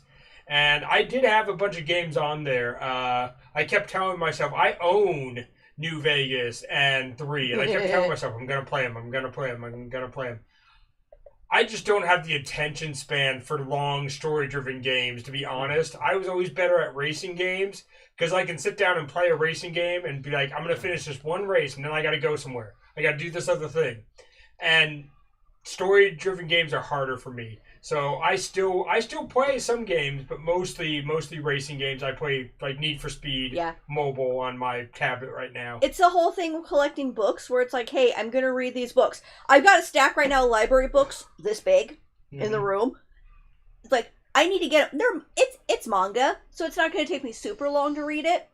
But I'm like, I just need to sit down and work on it. Yeah. Did I do any of that today? Absolutely not. I ate and took a nap. Yeah, I have that problem too. Like, I have some books. I have one of your books. Yeah, I have a book that myself and my partner or my girl are reading together, and we do like a weekly, book review of the chapter that we were supposed to read. I need to catch up to where she is. So I get that for sure. So, anyways, Katie, don't uninstall your Fallout 4. If anything, play another run. So you can do good refresh memory of, by the time you beat in the game and or whatever, you're ready for the Fallout series, then you can uninstall it. So, Specs is going, what are y'all doing on this, the day of my birth? I'm in containment. Oh no. Containment? What does that mean? I think he said he's sick. He may have caught COVID. I don't know. Happy birthday. Yeah, happy birthday. Fuck you. Oh, yeah. Fuck you. Happy birthday. My birthday just recently passed. Yes. Yeah, also, so did my brother's. Crypt, who's a regular viewer on the show, who also is my hookup for Yangling. Yeah. His birthday was just recently, this week. My brother's was the day before his. The one I'm talking to. Mm-hmm. Oh, God. Side note, I was just talking to him. We have a whole conversation I need to talk to you about later. Family issues, right, people? See, Katie gets to get into the vibe. Exactly. Play that. If you have the older consoles, play New Vegas Fallout 3. Or whatever. Just get yourself, like, I need to dust off the cobwebs of my head to see, like, oh yeah, this was a thing in the Fallout game. So when you watch the series, you can be like that one, be like, whoa. Yeah. It's marathoning the movies before the new one comes out. Yeah. And it's also, like, I know I'm one of those people that when I watch an episode of something, I'll go back and watch I'll find a YouTuber that I follow, and I'll watch their stuff because they'll be like, oh, this Easter egg from this thing, and they'll start explaining it and giving me that deeper dive that I don't always know. Emergency Awesome has his whole channel is about that. When it was big and I was really hooked on the Arrowverse series, Ooh. I watched all of the freaking reviews and Easter eggs and deep dives on the Flash and Arrow and Batgirl and Supergirl, and yeah, I was addicted to those shows until they all ended. Yeah. So apparently Katie tried New Vegas, but couldn't get into it because the graphics were rough. I mean, dear, the graphics are not that bad. We're not talking like fucking PS1 Harry Potter here. Like, they're okay. They're not the best, but Or like you trying to play on. you play Skyrim. That's the same graphics. Also, Specs is like, it means I have COVID. Fuck you too. Happy belated birthday, Miss Hatter. Yeah. Thank you. New Vegas is a wee bit old too. Yeah, I just recently got my my newest COVID update shot. Yeah. Yes, you did. I encourage you guys. They are still offering them. Your insurance probably still covers it. If you don't have insurance, look into your state's local free insurance. I know California. I have Medi-Cal, and Medi-Cal paid for it. I didn't pay a dime for it. So yeah, I never had to pay for any of my boosters or shots. Yeah, no. I got the flu shot and the COVID shot. Remember, these we don't bring it up nearly as much because it is quieted down quite a bit. But COVID is still out there, and you still want to protect your friends and family. And people are still catching it. Yeah. And there's other stuff that's popping up too. Like there's a pneumonia type thing. Mm-hmm. There's always something new, like any Yeah. type of like illness, disease, flu. So yeah, I would encourage you to go out and, speak with your doctor if you have some kind of health condition or medication that requires special handling or conditioning or whatever. Yeah. Then of course follow your doctor's advice, but yeah, go out and get your shots. And So- mask up if you need to. 'Cause Mask up if you it's have cold. If anything, it's another layer to protect your face from being cold. to. Yes. I'm gonna be doing that. I have a little show and tell for everybody. Oh yeah. Oh yeah, we talked about this a little earlier. So I think my God. we think we made our point with both trailers of Mm-hmm. the series, of the movies. We're etc. looking forward to both of them. Oh, yeah. We will be watching. Oh yeah, We will be giving updates as we watch episodes. I'm sure we'll go over them. yeah. Like I'm pretty sure there's gonna be more trailers giving us more information of what's gonna happen, what to expect. Yeah. And like I said, when we watch the Amazon series, we'll talk about it. We'll give a movie Ooh. review after the movie comes out. We'll try to keep things as spoiler free as we can, but Kind of like we did with the porno episode, but then again, we told every There's detail no about spoilers it. on that. That's just called "This is bad. Don't watch it." I need to hit up Dave before see if there's a poster of that porno film. So But you still need to have people sign Right. this. Oh yeah, I have the DVD copy thanks to The Godfather. Oh Ron God. Griffin. So, anyways, back to my topic. I found something that I haven't seen in quite a while. So, like as we were mentioning, I did a little bit of deep cleaning. What happened? Hold on, there's a question. Oh no, I found the Did they ever do a remastered version of New Vegas? I haven't checked. Not really remastered, but you could technically download it like on the Xbox One and I think PS4, PS5. But it's like $100 for the whole fucking thing, which is like all the DLCs and shit. So yeah, there's that. Anyways, so I was doing a lot of deep cleaning in the house, trying to add make sure we had space for shit and whatnot, and I stumbled across this. oh God. So, for those who don't know, who are those hardcore viewers of ours since literally episode 1, yes. this was our only source of logo, fucking set piece, prop, etc. Hand drawn. Hand drawn by my drunk self. Yes. I'm not sure if you were drunk at that point. I was drunk. For the first one, not for that one, because I remember that one. When I made this, because man, this is around the time pandemic. I had my liquor cabinet filled. Yeah, I vaguely recall you making that. You pulled the cardboard off in the car, and you just kind of. Not in the car. I pulled it out of the car, and I drew it here, and I was drinking. We'll go with that. So when we started our talk show, I just grabbed this piece of cardboard and I just doodled it when I was drinking. So there's fucking Hatter with his Bloody Mary says "fuck you," and I said "fuck you" right here. There's me with my hat and my boot. Yep. And there's just a simple Wasteland Talk. And this drawing you still see on a lot of our flyers and our art designs that were helped by us by other people in our event pages. Like it's in the TV screen. Mm-hmm. So you gotta honor where you came from. So our humble beginnings. We went from this to this. And mind you, this set piece is also built by this man. Well, yeah, I built this because this motherfucker built that, which is the thing that's making this stream run. The briefcase computer, yes. Yeah. My hack pack, my nuke box. Yes. So yeah, I thought that because when I first ran into this after I cleaned it, so many memories came to my head. Like when we first started, when we just had the fucking red couch right there, and this was just duct taped to the fucking wall. Oh my god! And then. And we're streaming from both our phones, and it was just on the fucking table. Yes. Like, you can still actually watch some of those episodes if you dive deep enough on our YouTube channel. Yeah, I tried downloading as many as I could. We got, like, the first original... We got the first 2 official episodes and the origin episode, which basically started the whole fucking thing. And then, unfortunately, we lost access to that Facebook account. Unfortunately, yeah. Okay. But yeah, this is I definitely like to keep this piece because this is a memento of what we started and how far we came. So there's 136 videos Any more beer? on Yeah. Yeah. on the channel. Yes. 2 more. You want them both? Yes. All right. So I'm seeing because I remember getting a few episodes. Yeah. So yeah, it's because imagine we're on our 5th fucking season right now. Yes. 5 seasons. 5 seasons of this shit. 5 seasons of putting up with us and our antics and our glitchy I think TV. I got the first 3. Our glitchy streaming. Yeah. Well, yeah, 3. Like I said, the origin episode and the first 2 official episodes. Which none of those you had a beard in. No, I was beardless when we started this fucking series. Mm-hmm.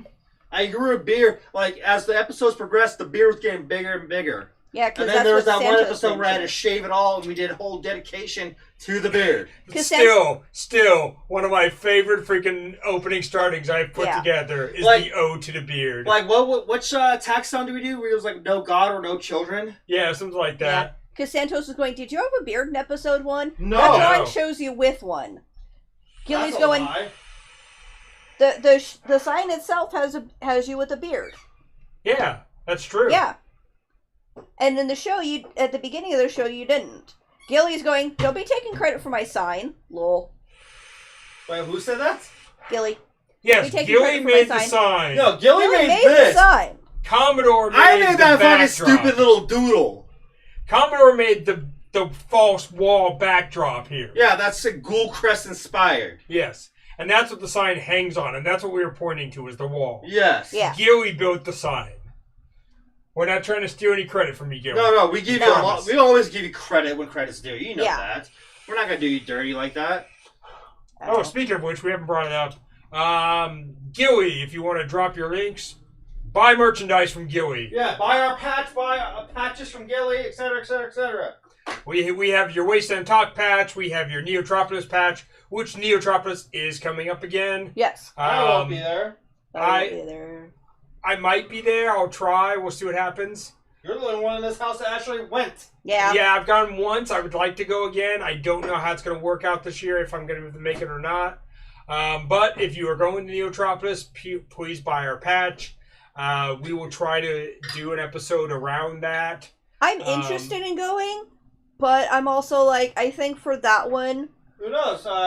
Maybe you can go for mayor in that one.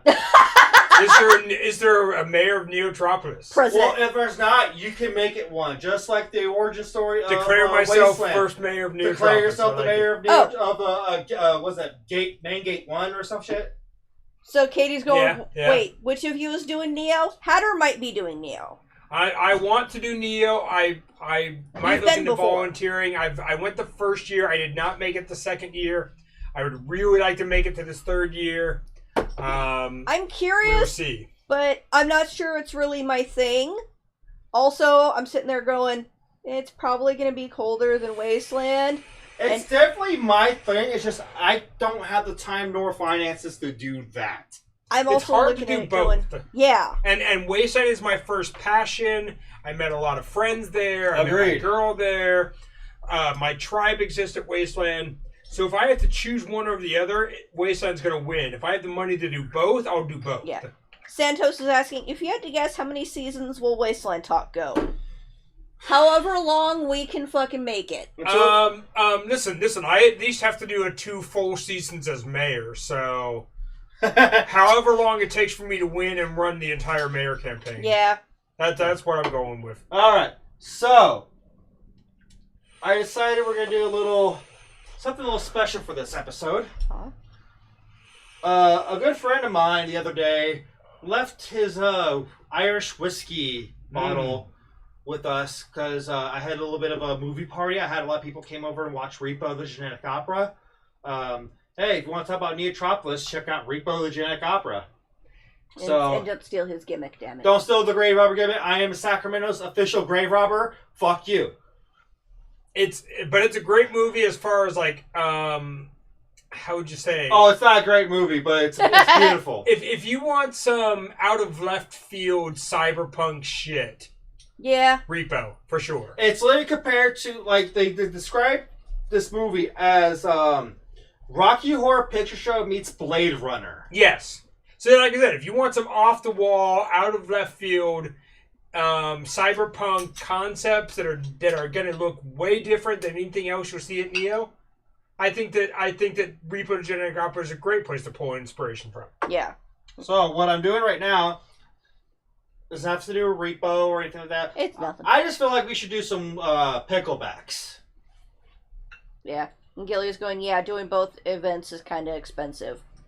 But we're doing something very unique with our picklebacks. Mm-hmm. Because we're using homemade pickles from our dear mutant flamingo, Jen Alley. Yes. Who's usually is the source of our pickle asparagus, which we do Bloody Marys. Here, ghoul crest, etc. But she had these pickles. So I'm like, you know what? I actually never had your pickles before. So I got some pickles. A little spicy. I love it. So we're going to do a pickleback of homemade pickle brine, spicy pickle brine, Wasteland style. And Bex is going to partake. However, she's just doing we're calling it the dry back. The dry back, which is no whiskey, and it's not, and since they don't do spice, we just have regular Koch dill pickle brine. It's pickle juice. So this is yours. And Santos is going, just remember Gilly's birthday is during Neo. Party at Gilly's at Neo. Party at the arcade. Alright, I like it. In space. Alright, so here's the whiskey. Huzzah! Huzzah! As y'all take your shots, and I'm sipping this shit. Oh. Oh, God, it's so good. Oh.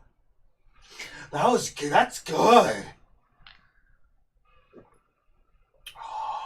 Ooh, I like that kind. It has that kick. It has that kick. You get that double kick. It's like spicy whiskey at that point. Oh. Jen, if you ever, reach out to me. I want another jar of those pickles because, goddamn. Oh, we got a message. Cow fuckers! Make sure you take your own chairs. Gailey's always love it when people bring chairs to the arcade. Chair. Love it. I have my own little mini chair. I want to walk around smacking people with that chair. I think that's like maybe that's like in my top 3 favorite pickleback I just had. I like that. That's good pickle brine. I'm about halfway through my shot. I'm sipping this fucker. I don't do shots. Never been a shot person. I'm always like, if I'm gonna drink something, I want to fucking enjoy it. I'm more of a sipper. Yeah, you do you, boo. Alright, what time are we at? Oh, okay, not bad. We're doing pretty good on time. We're doing great. We got through both the trailers. Now, I want to hear, since we talked about both these trailers, I want to hear some speculation. We talked about some theories as far as timelines. For those of you who are big fans of the Fallout series, I want to hear some speculation. Fallout series, or even the Mad Max series from Fury Road. What are you hoping to see in these movies? What origins of what items in Mad Max and in do you hope that they address? What plot holes do you see? What do you want to see as far as Easter eggs in the Fallout series? Drop them in the comments right now. So here's some mine. Yes. For Fallout. Yes. I want this to happen either second to last or the last episode of the season. Because there's one creature that we have yet to see that's very popular in the franchise, and that's a Deathclaw. Yeah. I want to see a fucking Deathclaw. Make that the big, not the villain, or the final boss of that season. Like they have to figure out a way to kill a fucking Deathclaw to progress through their fucking story. Okay. Because Deathclaws, you know, especially when it's like New Vegas or Fallout 3, you don't fuck with those. Fallout 4, you can fuck with them, you can jump rope with them all the time. They're fucking sissies in Fallout 4. But in New Vegas and Fallout 3, you don't fuck with the Deathclaw. Like, one's enough, but like there's certain areas where you get swarms of the fucking things. So yeah, so I want to see a Deathclaw as the big fight at the end of this season. I want to see some stuff where now mind you, the disclaimer is that I haven't played a ton. Yeah. But I'm familiar with enough that where there are decisions that you make in the game that affect the overall outcome of the storyline. There are plot points where it's like you can save the city or murder the city. Oh yeah, let's get some negative choices in the fucking series. That's what I'm hinting at. That's what I'm getting at. I want some negative choices. I want some things that are like big consequences that are nods to the fans of like, hey, something similar happened in the game. Well, that's basically the whole fucking game in general. Whatever choice you make, there's a consequence. Yeah, so I want the main character's choices to have consequences that affect the bigger world. Yeah. Katie pointed out, like, with Fallout, they better not fuck up the soundtrack. If they aren't fighting a super mutant to Atom Bomb Baby, I'm going to be bummed. Now, there you go. That's a good point. That's a good one. But here's the thing. So far, I'm cool. I think the soundtrack's going to be pretty fire because, like, when we heard from the trailer, they're playing that Fallout-esque classic music. Mm-hmm. But it's ones we haven't really heard of, so we might get some original, or who knows, we might get the classic, I don't want to set the world on fire. Yeah. I know. And again, if my theory is correct, if we go to New Vegas in Season 2, we might get fucking, I got spurs that jingle, jangle, jingle. Or some like Dean Martin shit. The one thing I do love about the Fallout series that I know for sure is that they do a lot of homage to like Dean Martin, Frank Sinatra, like that time period of music, which is one of my favorite time periods for sure. And I think that there is a whole generation of people that know those songs through Fallout. And there is an entire subgenre of that time period that talks about nuclear war. And some of those nuclear war songs that are in Fallout are real songs that weren't written for the game. They were songs that existed in that time period because that was something they really were worried about. Mm-hmm. So the idea that Fallout introduced a whole new generation to that genre, yeah, I love that. I love that because I grew up with that music outside of Fallout, and so when I first stumbled into Ghoulcrest and they're playing that music, or not someone I knew about Ghoulcrest and I met them beforehand. Yeah. But when Ghoulcrest wanted to bring in that element, that just made me love the place that much more. when you hear that music on Wasteland Radio, like, I dig that shit. Like I said, I haven't played the games at all, really. Yeah. But I know that music because I know that time period, and that's a big favorite of mine. Yeah. So I really hope that they play a lot of that in the series. Yeah. I know the music from the games because I don't game, like, I've never played any of the Fallout games. However, I have dated a shit ton of gamers. I knew the songs before I started dating him. So when he started playing it and I'm singing along, he's like, wait, what? And I'm like, yeah, you're not the only Fallout gamer I've dated. Mm-hmm. So I knew the music before dating him. And I knew it because they would play. And so I'm like on my laptop or whatever, and I can hear the music in the background. So you learn it that way. It's like, okay, now, like, going to Wasteland for the first time. Watching him, it's like, okay, so I have the basis of, like, the music from the game.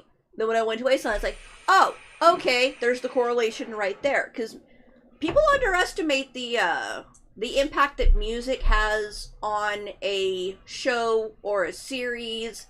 There is a TikToker that I follow, who, she's like a music major, so she's got a whole thing going on with, like, the music choices in a lot of the Captain America movies. Yeah. How it starts off very patriotic and powerful and yay America. Mm-hmm. And over the next few movies, it evolves away from that as Cap goes, I'm here to protect America, and what the fuck is America doing? Yeah.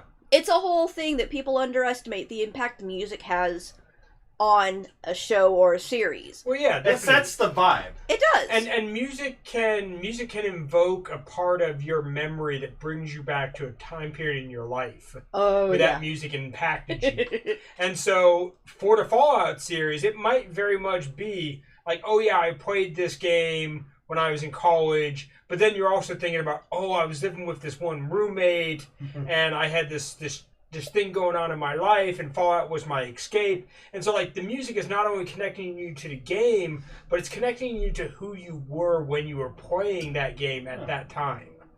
So we got some comments, one from Gilly. By jukeboxes in the arcade, I've been trying to put songs that talk about the atom bomb. Yeah. And then Doug goes, that's one of my favorite things about Fallout is the soundtrack. Like, I wish I could just find a sheet music for my trumpet to play them and practice again. All done. And we got Brian Romans.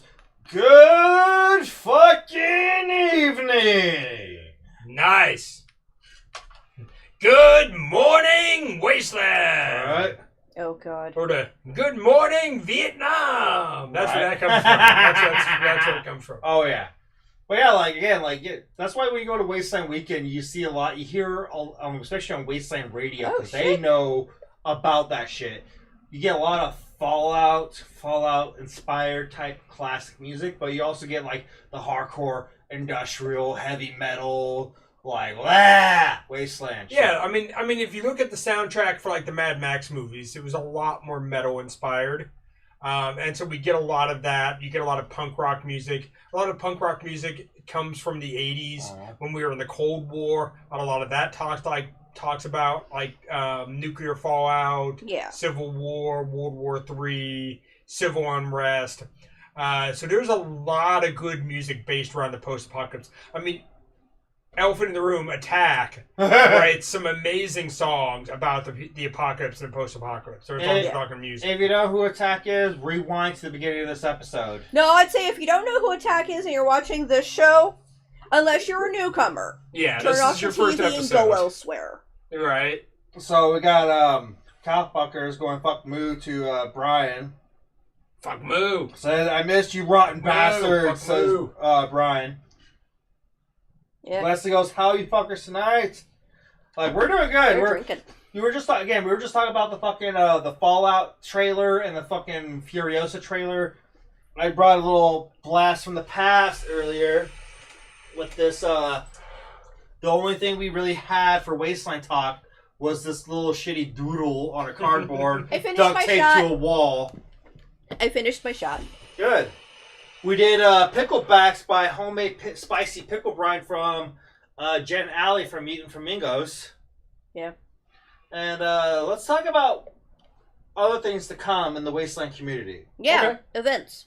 Yes. So, about January 20th here in Sacramento, California, we're going to have for one night, we're going to have Nuke Yule, which is basically one night only. A holiday-esque formal event, Wasteland event. Yes. I'll be the DJ there. Wasteland Talk will have a episode there, pre-recorded, like we usually do for Wasteland Weekend.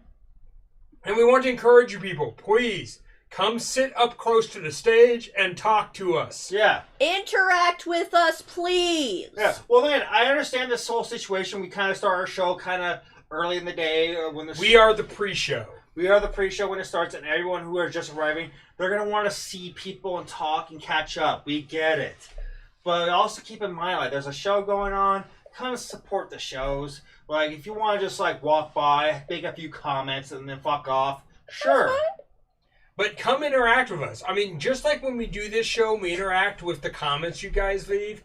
And just like when we do this show at Wasteland, we want the feedback from the audience. Yeah. We want you guys to chime in, to give us your shout-outs, to come up with a funny one-liner, to interrupt us with a story, or whatever you want. Yeah, we love fucking stories. That's interrupted by the voice of God. Yes. That's why we tend to, like, leave Hatter's information on the event page so you can FaceTime him and we can put you as a phone call guest. Yes. Which, we haven't done one of those in a while. No, we have not. Nathaniel Reed, FaceTime him and we'll put you on the microphone so people can hear you. Yeah. We'll give you good, like, 5 to 15 minutes. Mm-hmm. Yeah. Not very long, just to... Yeah. And like I said, in case it happens that we ever get sworn, we might pick and choose just so we can just, like, collaborate time, make sure it's not extending too long. Like how we would a radio, if you call into a radio show. Yes. Hey, yes. How you doing? Da-da-da, topic by. So, yeah, Nuke Yule is, tickets are still on sale. They're almost sold out. Yeah. I think there's, like, less than 50 right now. Probably at this point. Yeah. And they're about $60 plus online fee. He's the only one that's bought a ticket. Yeah, I'm working the fucking event, and I have to pay my ticket. Yeah, we won't get into that. I need to buy my ticket. Both y'all need to get a ticket. If I can I'm not doing the show by myself. I think you could. Oh, I could. Do I want to? No. No, that means we'd just be dropping you off and headed home. I'll do my spin-off show, the Commodore Tour. Oh, God. That should be a thing. I have the microphone, and you listen to everything I say! Oh, that would God. be Commodore. That would be. That abso-fucking-lutely would be. And now I have a microphone, so this is all bad. Yes. Yeah, you have a microphone and a megaphone. People will hear you. I'll make sure they'll hear me. I made sure of that during the fucking parade when we were running for fucking mayor. Oh, God. Ah, that was the best. That shit was hilarious. I got the best barker in the fucking business right here. Yeah, abso-fucking-lutely. But yeah, if you are in the Sacramento, NorCal area, or if you feel like driving up, because it's going to be above a bowling alley, so there will be laser tag available for some people. Which is supposed to be like an after party thing. Yeah, there's going to be bowling there, like after the event. They've got a whole thing planned where, like, hey, you know what? I've got the time. I'm going to drive up from SoCal for this event. Yeah. And we usually get people who drive a good distance to come to this event. We've had people come from Washington, Oregon. Yeah. I mean the Bay Area, all over the place.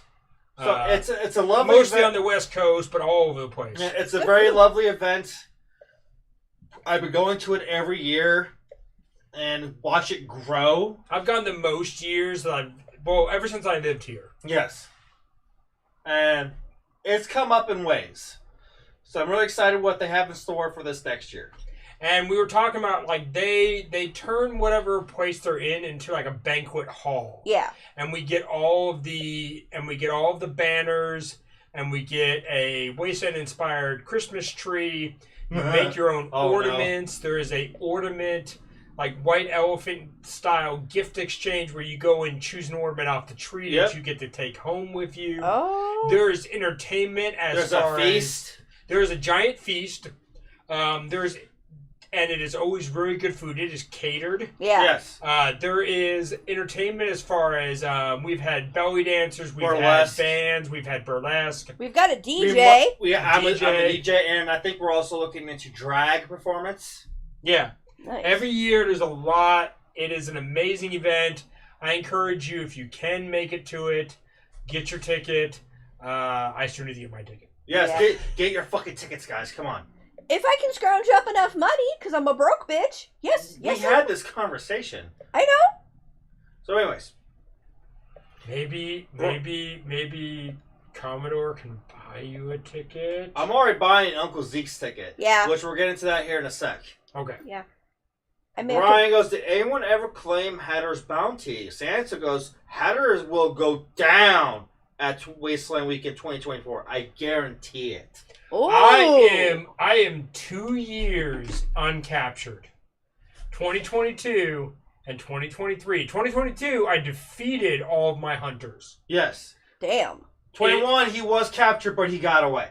Yes. And 2023, apparently it was one of Santos's people that was coming for me and did not find me at the end. Nope. Also, one of the reasons for the... So my little advice, even though he's right next to me, just kill him. Come do it. Because if you get him alive, he will get away. I will guarantee that. Oh, yeah. He's a slippery little old bastard. Yes. So just kill the bastard. Yes. Yeah. Come play. Listen. I got prizes. Yeah. And I pay out like fucking like a fucking Trust boss. me, you get the prizes. You might get a high decrease in the dead part reward, but to say that you killed the Hatter, Yeah. that's gonna go on your resume in Wasteland history. Oh yeah, for sure. Only one person I can recall ever killed the Hatter, and I fucked him. I said, Santos, like, I said go down, not capture.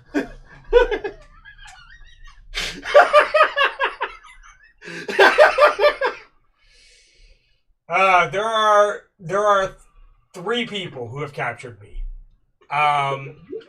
Captured you. Yes. And yes, I did escape in 2021, but I was captured by Joe from the Wasted Saints and Lord Marshal Rope. I remember that. I was captured by I guess it's 4. Yeah. It's 4 people. Okay, so it was that person. It was Deadwood. Yep. Deadwood captured me. I remember that one. And then there was your ex-partner. And then there was also Bob Ross. Yes, Yeah. Bob Ross. Yeah. Oh, yeah, and then way back when, the Swede captured me. Oh, yeah, the Swede. Traitorous bastard. So I guess that's 5. So I have been captured. Yeah, It but is you've been captured possible. by who's killed you. I know my ex killed you, Your ex killed me. The Swede killed me. Oh. but the Swede was before fucking my ex. Yeah. The Swede was my first most wanted. Yeah. Yeah, I think that's it. Those are the only 2 that have actually So killed yeah, me. the last person I can recall that actually killed him, I fucked them. So Mater's going, I just had an image of Elmer Fudd singing, kill the Hatter, kill the Hatter. Kill the Hatter. Oh my god, It's I love Hatter it. season. Which speaking of hunting, Duck season, rabbit season. Hatter before I season. continue on to upcoming events, I'll bring this up. Ghoulcrest is for sure doing Hunter Story tie earnings for this year's Ghoulcrest at Wasteland Weekend. It's going to be a little different. It's not like your typical bounty hunting, since bounty hunting's kind of hit the shitter lately. Yeah. We'll get more into that in other episodes, Yeah. but we'd like to try to see a revival of that, but we'll go into that later. Go ahead. Yes, Yeah. but so basically, I don't know the full details yet. I'm still working out with Captain what's going on through his fucking head. It Is takes planning. basically we're gonna have like little animal dolls around the place, and you're hunting these animals, and that's your Wasteland story to untie at Ghoulcrest. This could be right or this could be wrong. This could not be in full detail. But that's what I'm getting at from the information I was given. Once I get more, we can get more in detail with it and go from there. And it looks like there's gonna be multiple like stuffed animals. Yeah. They will be let's say there's 5 put out. I'm making up numbers, so don't take this at fact. Yeah. But like, there's an educated guess. So let's say there's 5 animals put out, 3 are brought back. So the first day they put the 5 out, only 3 come back. They will make note of, okay, so where did you get this? Make a note of where it came from, so that they know that the other 2 are still out there. The other 3 will be put back out the next day, so 5 will be in play, or however many, at the beginning of each day. But there'll probably still be a limit of how many ties they give out each year. So let's say every day, every animal is found. Right. It might get to a point where it's like, we only brought 20 ties. We're only hiding the animals 20 different times. Yeah. Something like that. So, a few comments. Gillis, it sounds like I need to work on a patch. There's a lot of patches we asked you to work on. Yeah. It's okay. That's a side of the point. Gilly, we're just assigning you work all the time. Yeah. We're just trying to throw random ideas because we will love to see it on a patch. We're offering free money at this point. We hope that you make some of them and some of them sell. But if they're not going to sell, then, well, whatever. Scrap the idea, move along. Yeah, exactly. Brian goes, I have never even seen the bounty board this year because Rust Devils wasn't really a thing this year. And the Rust Devils fell apart. We won't get into all that. And the person that took over the bounty hunter, it was like very... It was clusterfucky. Mouth to ear, to where basically only if you knew where to go. Yeah, it was not well done this year. No. But hopefully next year... Yeah, we will talk more about it on future episodes. We would like to see... I mean, for me, for sure, it has been a giant part of my Wasteland and my backstory and my rise to notoriety at the event. I would like to see it rise again from the ashes and do some amazing things for people. Santa goes, Commodore offers free hugs at check-in when he arrives, too. Commodore offers free hugs wherever the fuck you find him. No, it's just the fact that he's a little joke he had, because, like, again, when he was my ride for last Wasteland, he called me out as we were getting ready to do the turn point into the check-in. Yeah. They're like, oh, it's Commodore. He's going to be the nightmare. Let's get hugs. And, oh, you can just go on by. You're good. Here's your wristband. We get over there. That's exactly what happened. Oh, hey, Commodore. Hey, it's the future nightmare. Come out here. Give me a hug. Oh, we just got to check your shit. Okay, it looks good. Here's your wristband. Go on. Have a good day. They didn't even check the car. They didn't really check our car either. Which is weird because usually they're pretty supposed to inspect the car just to make sure you're not smuggling people. Yeah. Among other things. This guy over here is too humble for how famous he is. Yeah. Okay. I'll brag for him since People he won't brag know for me. himself. Yeah, that's actually the best way I've learned to phrase it. People know you, you don't know, you know some people. I know some people. But that same thing happened my first year when we went in. Mm-hmm. It was, oh shit, like, we get in, people are recognizing him, we're trying to walk around, so he gives me the tour.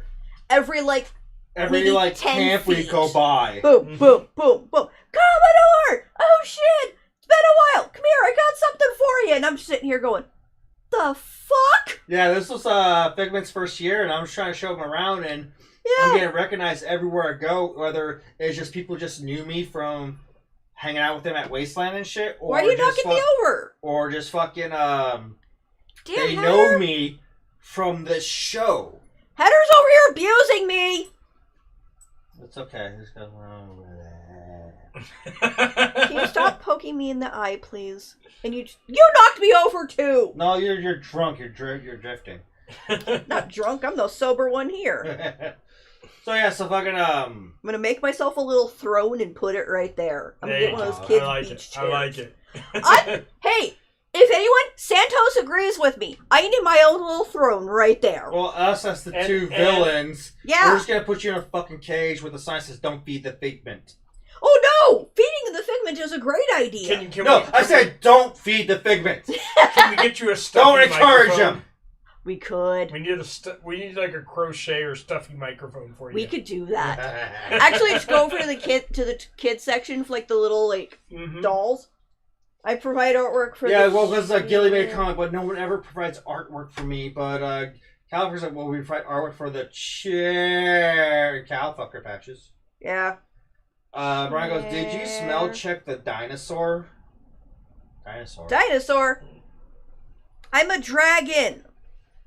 Oh, this is a dragon. Yeah. He didn't smell check. He gave it a little kissy kiss. He I slip a little slip of the tongue. Yes. Like I'm the donkey to the dragon. I fuck dragons. I'll take that. Yes, there we go. I breathe fire on occasion too. I get very angry. I get very hangry. Yes, you do. Dear God. That's disturbing. So yeah, anyways, back to other upcoming events. Yes! Uncle Zeke's Nuclear Winter. Yes, that's coming up too. That's going to be at the end of February, beginning of March. This is, of course, a private event. If you're not on their group page with all the details of how to get your ticket, then your SLL until like, oh, hey, we need more people. Let's make it public. Which they have done that before. Yeah, it's up to them. I don't know all the rules of their ticketing or their space or how many people are allowed to have. Yeah. That's up to them to figure out. Well, from what I remember, it's like now $100 because they're adding a lot more shit. Now, mind you, this increase is for the good. They increased it last year, and it was getting better. Like, I was there since back when it was Nuclear Spring. Mm-hmm. Yeah, and then I was actually, out of all of us, I was actually one that went to the actual Nuclear Winter. Yeah, I wish I could have made it. And holy shit, I saw how much it grew.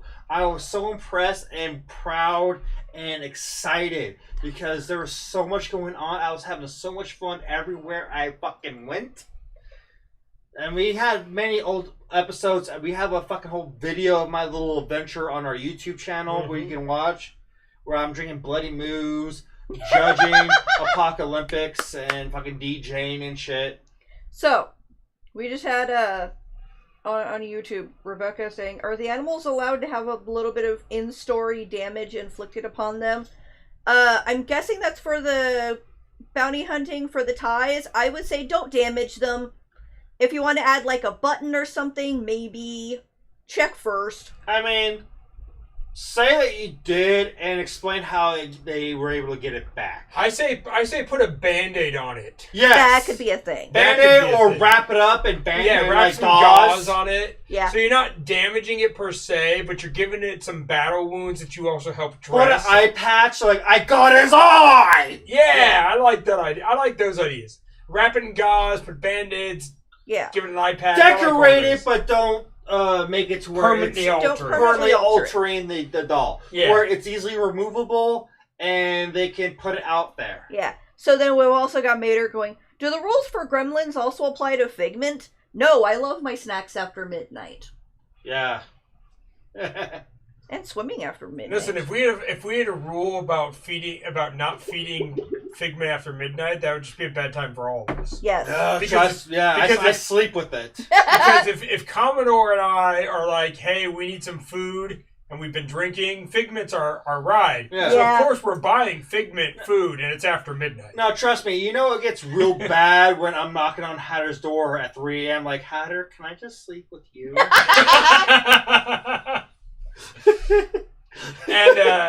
and it's real weird when he wants me to little spoon. I'll be the little spoon. You give me my jetpack. Hey, being a jetpack is fun. God. That's my comeback. If I have to be little spoon, like, no, I'm not little spoon. You're just my jetpack. That's a good one. That's solid. Well played. I'm looking up a fucking chair for my physical form right now. I don't know, if you want a chair, talk to the cowfuckers. Yes.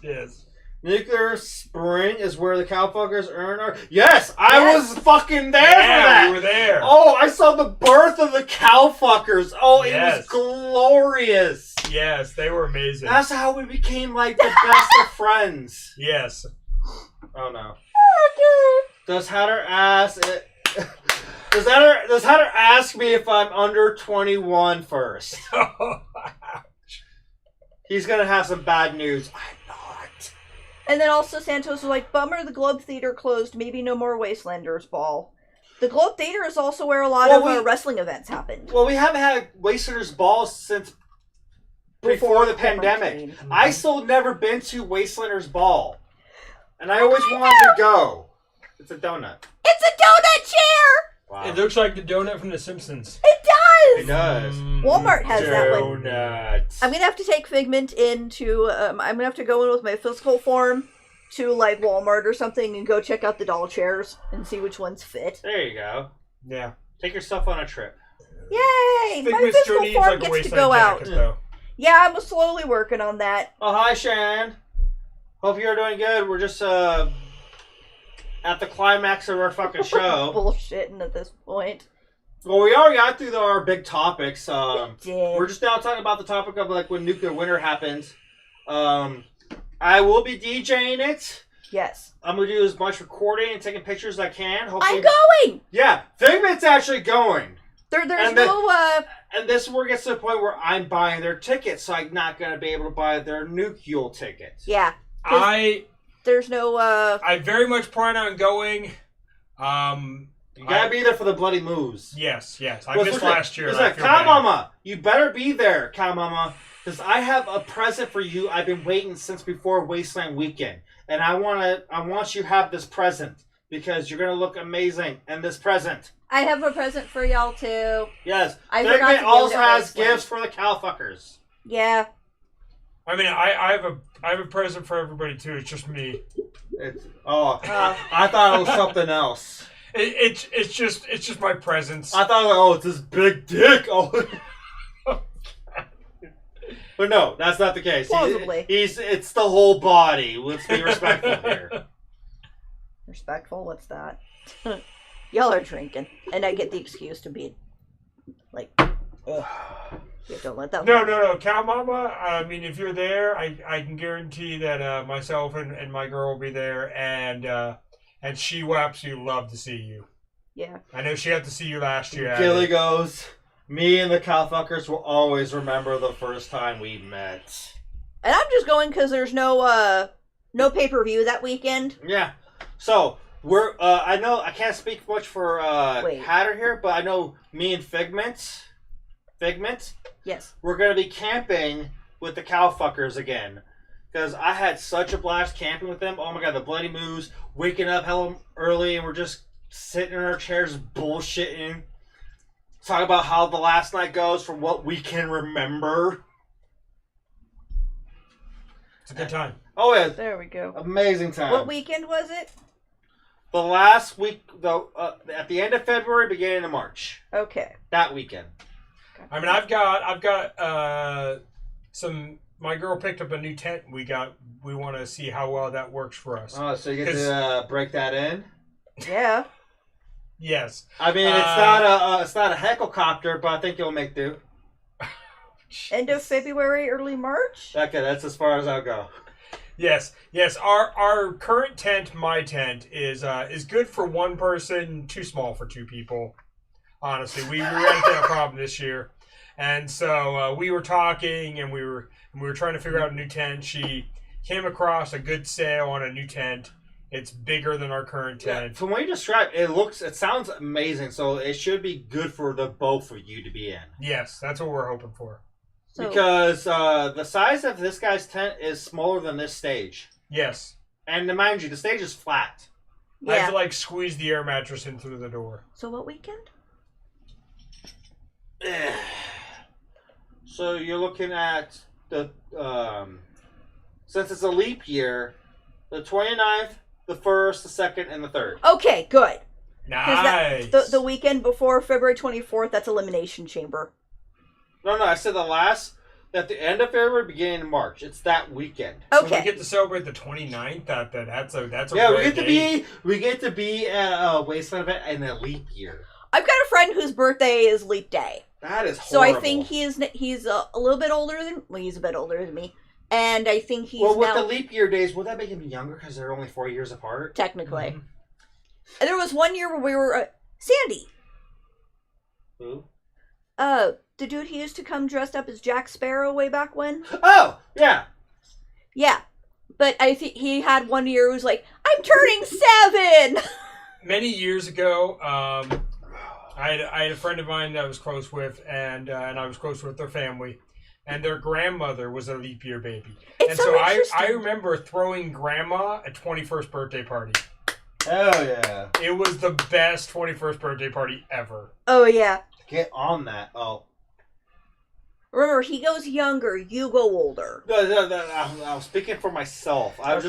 just happen to stare at Hatter awkwardly. That's how this works. Like I usually do, because I'm awkward. I'm gonna fuck the mom. That's You what go I'm saying. younger, you The go grandma? older. I'm Sure. right in the She middle. turned 21, so. And all right. All right, I didn't go to the bathroom again. You'll hear this, baby.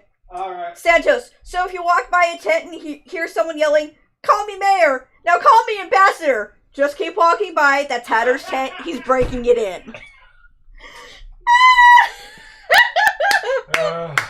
Jesus!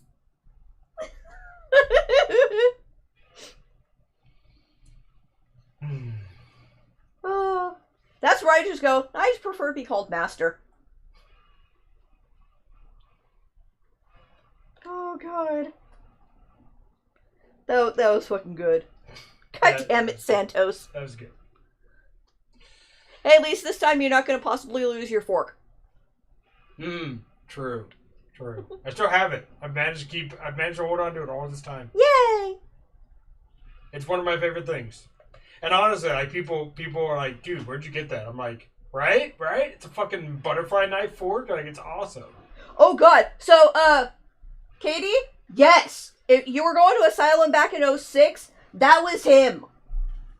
What? On what now? Katie knows Sandy. Or at least Oh, saw okay. about him. I was Yeah, like, I never same went to guy. Asylum. Cause no, I was 08, 09, so I was like, that's old not room- me. That's not me. My old roommate Leslie kept trying to take him home. There was one point where I was trying to take him home and I was married. Oh god, that sounds like me as grave robber. Yeah. So many people that try to like, oh, come home with me. Hey, does this smell like chloroform? I'm gonna try that one night on you. I mean, hi. Hi. Actually, a funny And now thing, we're engaged. funny thing is, I think the chloroform, because you're so big, it wouldn't work on you. I have a better way of getting Well, just get like a fucking like rhino shot, Nope. fucking elephant gun. Nope. Yeah. Better way to get you home. Hey, want to splurge on some Taco Bell? Oh, the Taco Bell, you son of a bitch. Put the fucking sleeping pose in Taco Bell. Just lay out a bunch of fucking 5-layer beefy Actually, burritos. you don't even have to put sleeping pose. No! You just give them a couple hey, Taco Bell. here's What's this? A pitch black Baja Blast? I got you a pitch black Slurpee. Yeah. Why are there a bunch of Taco Bell burritos leading to this big cardboard box? I'm gonna do that, I swear. Why is the big stick of churro? Jesus. If he's this over guy's got 30, jokes. just hand him a couple of melatonin gummies. Oh no, trust me, like I have melatonin. Brian, like Santos, he's our shit talker of our show. Like Yeah. he comes and he goes. Just like Hatter's mayor campaign. Oh, Damn. ouch. Sorry. Sometimes I have to throw one in there. When the door of opportunity is there, I hit it. Because like that's the thing with me and him. We can shit talk each other all night as we want. We know we're close friends at the end of it. Oh yeah, Yeah. And we do it out of love. Oh, yeah. And even in our apartment when the cameras aren't running, we will make jokes back. Oh, and we forth. do this all the time. Oh yeah. Cowboys, we still have a list. Bring your embroidery machine to Zeke's. Brian, Commodore was finally defeated during the battle known as the Trail of Tacos. Yes. Yeah, basically. Well, I love eating tacos. Also burritos, mind you. He's a Taco Bell whore. He loves tacos. Yeah. Also the Mexican food. Yes. Tacos and burritos. Well, this is the way how I'm saying, like, that might be a good definitive term for, like, pansexual. Yeah. Because, you know, like, gay people, like, oh, I love burritos. And lesbians, like, oh, I'll chow down a taco. Me, like, I like Taco Bell. A He'll eat variety. all of it. I'll eat all of it A and variety. then some. Yeah. I'm like, chalupa, what's that? I'm going to get my tongue in that shit. Well, hell, think about it this way. I think one of my best Valentine's Day gifts to you was getting one of those boxes of chocolates. I ate the chocolate. I lined it with aluminum foil. I put like buffalo wings in there. No, it's not just buffalo. It was Buffalo Wild Wings, and it was my favorite sauce, which is spicy buffalo garlic. And they were in a heart box. In a heart-shaped box. So I got chocolate. He got buffalo wings. The most adorable thing. And also, Figment was in the sexiest red dress. To where, like, I was gonna fucking, I wrecked that shit. Yeah. I wore my Fiend mask, maybe. Well, who knows? Only we and Figment would know. But that's the story for you to know. Or if you're on FetLife. Or if you're on FetLife, because that shit's also on there, maybe. I'm gonna check or that. Hold on. OnlyFans. Oh, God. Wasteland OnlyFans. It exists, actually. I'm legit checking. I know at least fucking 5 Wastelanders who are on OnlyFans, and I do my best to support them because I love seeing their nipples and whatever they have below the waist. The bits. It's like, fuck it. Can the bits make me happy? Yep. Okay, then. Which brings me to my next topic. Oh, God. What are we... What? How did we get... What? I have no idea. So, for those who are local in the NorCal area or Sacramento area, what? Rumor has it he wore his WWE Championship belt that night. That has happened. So you saw my FetLife. Only the belt. So that's so you saw my FetLife. That's happened multiple occasions. So, anyways,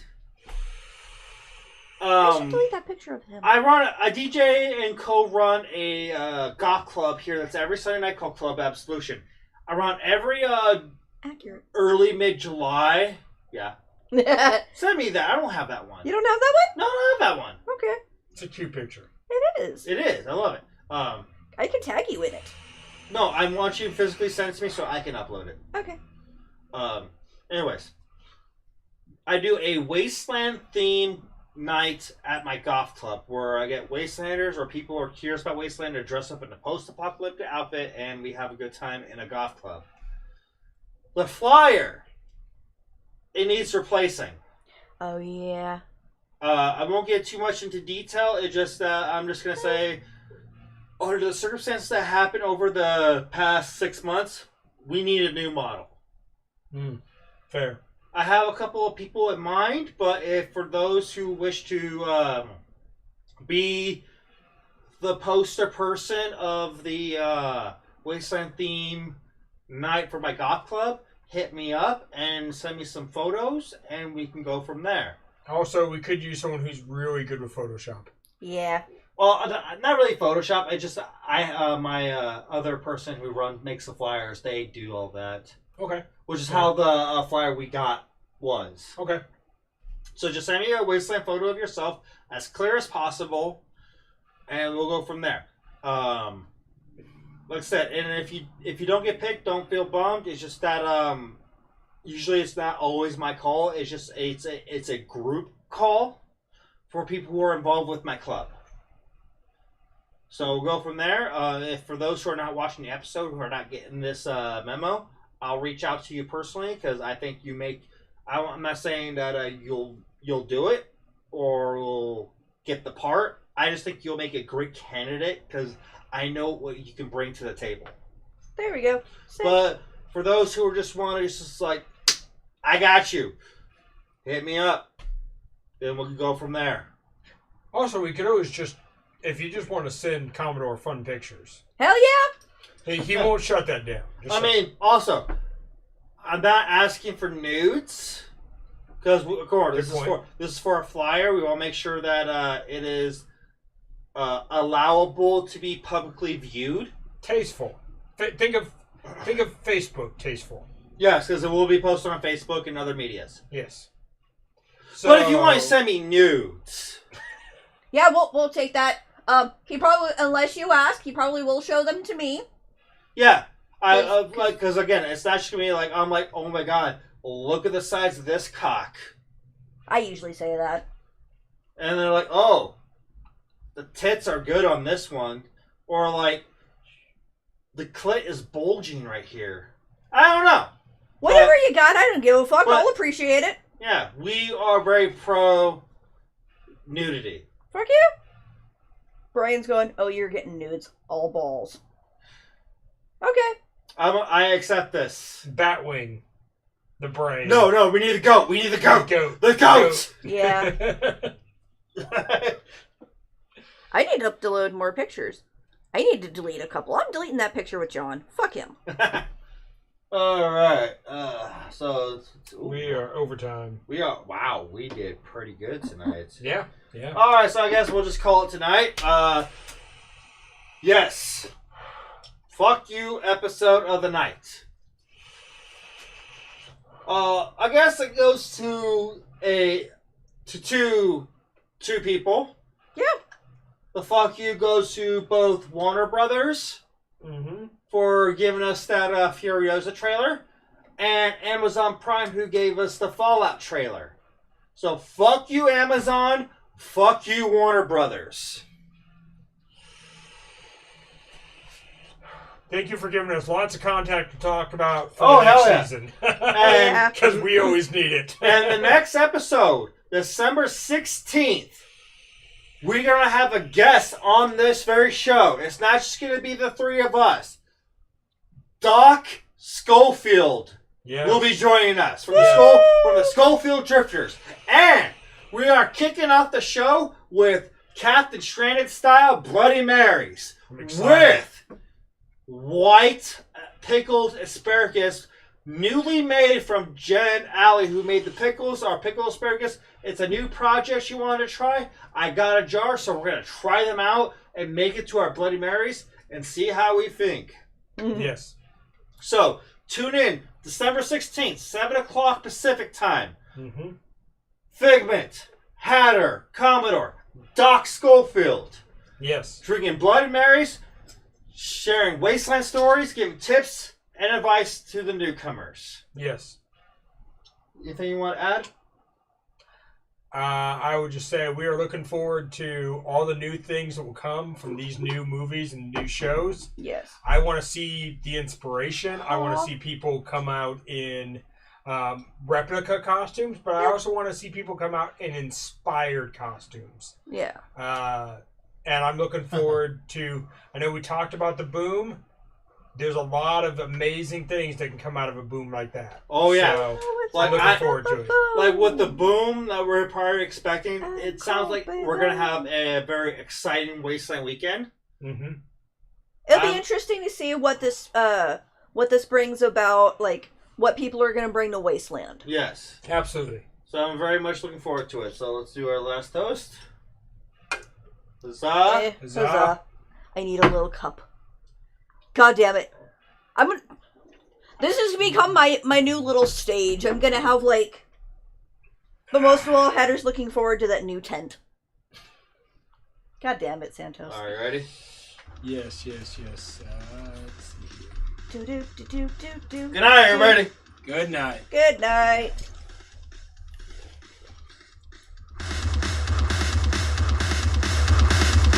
Switch up to the preamp.